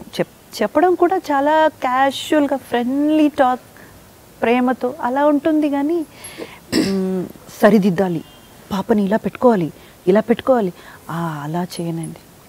That is a wrong conception, totally wrong conception. తను నా నుంచి దూరం అయిపోతుంది. సో ఇంద్రజ ఎంత ఇమోషనల్ పర్సన్ అంటే కోపం వచ్చినప్పుడు, బాధ వేసినప్పుడు ఏడుస్తుందా, ఏడవదా? You get tears in your eyes? బాధ వస్తే, కోపం వస్తే కామ్ అయిపోతారు, అసలు కన్నీళ్ళు పెట్టుకోరు? రాదు, అంతగా రాదు. అంటే కళ్ళ తడి ఉంటుందేమో కానీ కన్నీళ్ళు అయితే అంటే అంతకన్నా ఎక్కువ నాకేంటే I will shrink in to my self, లోపలికి వెళ్ళిపోతాను అంతే. I'm a very sensitive person కాబట్టి I won't even talking to anybody. Calm, compose, చాలా క్వైట్ అయిపోతాను. కానీ ఆనందం వస్తే మాత్రం కళ్ళంత నీళ్ళు వచ్చేస్తాయి ఇమ్మీడియట్. చాలా నేను సంతోషంగా ఉన్నానంటే వెంటనే డ్రాప్స్. సో బాధలో రావు కన్నీళ్ళు, ఆనందం. బాధలో నేను లోపల అట్లా ష్రింక్ అయిపోతాను. నాకు అసలు దాన్ని తీసుకోవడం నాకు అంత ఛాలెంజింగ్గా ఉంటుంది. ఎందుకు జరిగింది ఇది, మనం ఏమైనా తప్పు చేసామా, ఏం చేసాము, ఏమిటన్నది చాలా చాలా ఆలోచిస్తాను అనమాట. అసలే ఆలోచనలు ఎక్కువ. ఓకే, 2014 నుంచి మళ్ళీ స్టార్ట్ అయింది మీ కెరియర్. సెకండ్ ఇన్నింగ్స్ ఎట్లా ఉంది? How is it? చాలా బెటర్ దెన్ బిఫోరా, అది చెప్పండి. ముందు కంటే బెటర్గా ఉందా? ఏంటండి, లయన్ ఎప్పుడు చేశాను నా పిక్చర్? ఇప్పుడు చేస్తున్నారు అది ఇంకోటి. 2015 మార్చ్లో లయన్ ఫినిష్ అయింది. మళ్ళీ 2016లో. సో సంవత్సరానికి ఒకటి చేస్తున్నారు అన్నమాట. అదే మళ్ళీ ఏం మారలేదు. ఎవరైనా కావాలని వస్తే మేనేజర్ పెట్టుకోండి, ఒకరికి అప్లికేషన్ వేసి చూద్దాం. అట్లీస్ట్ ఇప్పటికైనా కొంచెం మిమ్మల్ని బాగా ప్రమోట్ చేసే మేనేజర్. లేదండి, అది ఎవరు చేయలేరండి. అది వస్తే వచ్చింది, రాకపోతే రాదు, అంతే. మనం ఎవరిని బ్లేమ్ చేయడం తప్పండి. మనకు వచ్చేది ఎవరైనా ఆపుతారా? రానిది ఎవరైనా తీసుకురాగలరా? రెండు జరగదు కదా. సో ఇప్పుడున్న యాక్టర్స్లో, డైరెక్టర్స్లో ఎవరు మీ ఫేవరెట్? యాక్టర్స్లో నా ఫేవరెట్ అంటే అల్లు అర్జున్, ఓకే, నాని, ఇద్దరు. డైరెక్టర్స్ నేను వర్క్ చేయలేదు కదా, నాకు అంటే చూస్తారు కదా వాళ్ళ సినిమాలు. రీసెంట్ ఫిల్మ్స్ అక్కడ పెద్దగా రిలీజ్ అవ్వదండి చెన్నైలో, ఏదో టీవీలో చూడడం తప్ప. కొంతమంది పేర్లు అంటే నాకు ఎక్కువ రికగ్నైజ్ చేయలేను. నేను వర్క్ చేస్తే డెఫినెట్గా చెప్పేస్తాను. బాహుబలి చూసారా? బాహుబలి చూసాను. నచ్చిందా? What a film. ఆయన అంటే వాళ్ళందరూ ఇంకా అసలు ఆ కేటగిరీ నుంచి దాటిపోయారండి. రాజమౌళి గారు అంతా అది మన ఊరికే ఏదో నచ్చిన డైరెక్టర్ అది ఇది అని చెప్పుకోవడానికి కోసం ఉన్న ఇదే కాదు. వాళ్ళు యూనివర్సలీ లైక్ పీపుల్. యావత్ ప్రపంచం అంతా ఇష్టమే. మా రాజమౌళి గారిని ఇష్టపడిన వాళ్ళు నాకు తెలిసి ఉండడం చాలా కష్టం. ఓకే ఇంద్రజ, ఇప్పుడు సెకండ్ ఇన్నింగ్స్లో అయినా కనీసం అంటే మీరు ఎలాంటి పాత్రలు పోషిద్దాం అనుకుంటున్నారు, ఎలాంటి సినిమాలు చేద్దాం అనుకుంటున్నారు, ఎలాంటి డైరెక్టర్స్ ఫిలిమ్స్లో చేద్దాం అనుకుంటున్నారు, ఎవరితో నటిద్దాం అనుకుంటున్నారు, కనీసం ఇప్పుడైనా చెప్పాలి కదా. మీరు ఇన్నేళ్ళు అలా షెల్లో ఉండిపోయి ఏమి ఓపెన్ అప్ అవ్వకుండా. చిచి అలా కాదండి, భలేవారు అలా కాదు. I'm open to all. Good no if you have a thought అంటే ఎవరు ఉన్నారు చుట్టుపక్కల. నాకు ఆశలు ఎన్నైనా ఉండొచ్చు, బట్ వాట్ మ్యాటర్స్ ఇస్ నన్నెవరు కావాలని కోరుకుంటున్నారన్నదే కదా. బట్ మీరు చేస్తే ఈ క్యారెక్టర్ బాగుంటుందని ఎవరు వచ్చినా I'm open to all. I'm not person plannings చేసుకుని ఇట్లాగే చేయాలి ఇలా అది కాదు. I'm open to all. మంచి క్యారెక్టర్స్ మీరు చేస్తే బాగుంటుంది అని ఎవరైనా నా ముందు వచ్చి నిలబెడితే I would love to work with them అంతే. Thanks a lot Indraja for the lovely interview. కానీ మీరు పాట పాడాలి. మీరు ఇందాక ప్రామిస్ చేశారు మళ్ళీ తర్వాత పాడతాను అన్నారా, అందుకని మీరు ఒక్క 4 లైన్లన్నా పాడాలి. మీ సినిమా పాట అవ్వచ్చు, లేకపోతే ఏదన్నా ఎవరి సినిమాలో పాట అయినా అవ్వచ్చు. మీ Tamil, Malayalam, not ready actually, language no bar.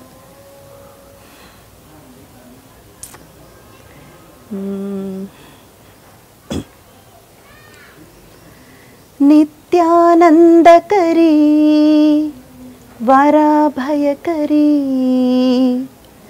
సౌందర్యరత్నాకరీ నిర్భూతాఖిల కోర పావనకరీ ప్రత్యక్ష మాహేశ్వరీ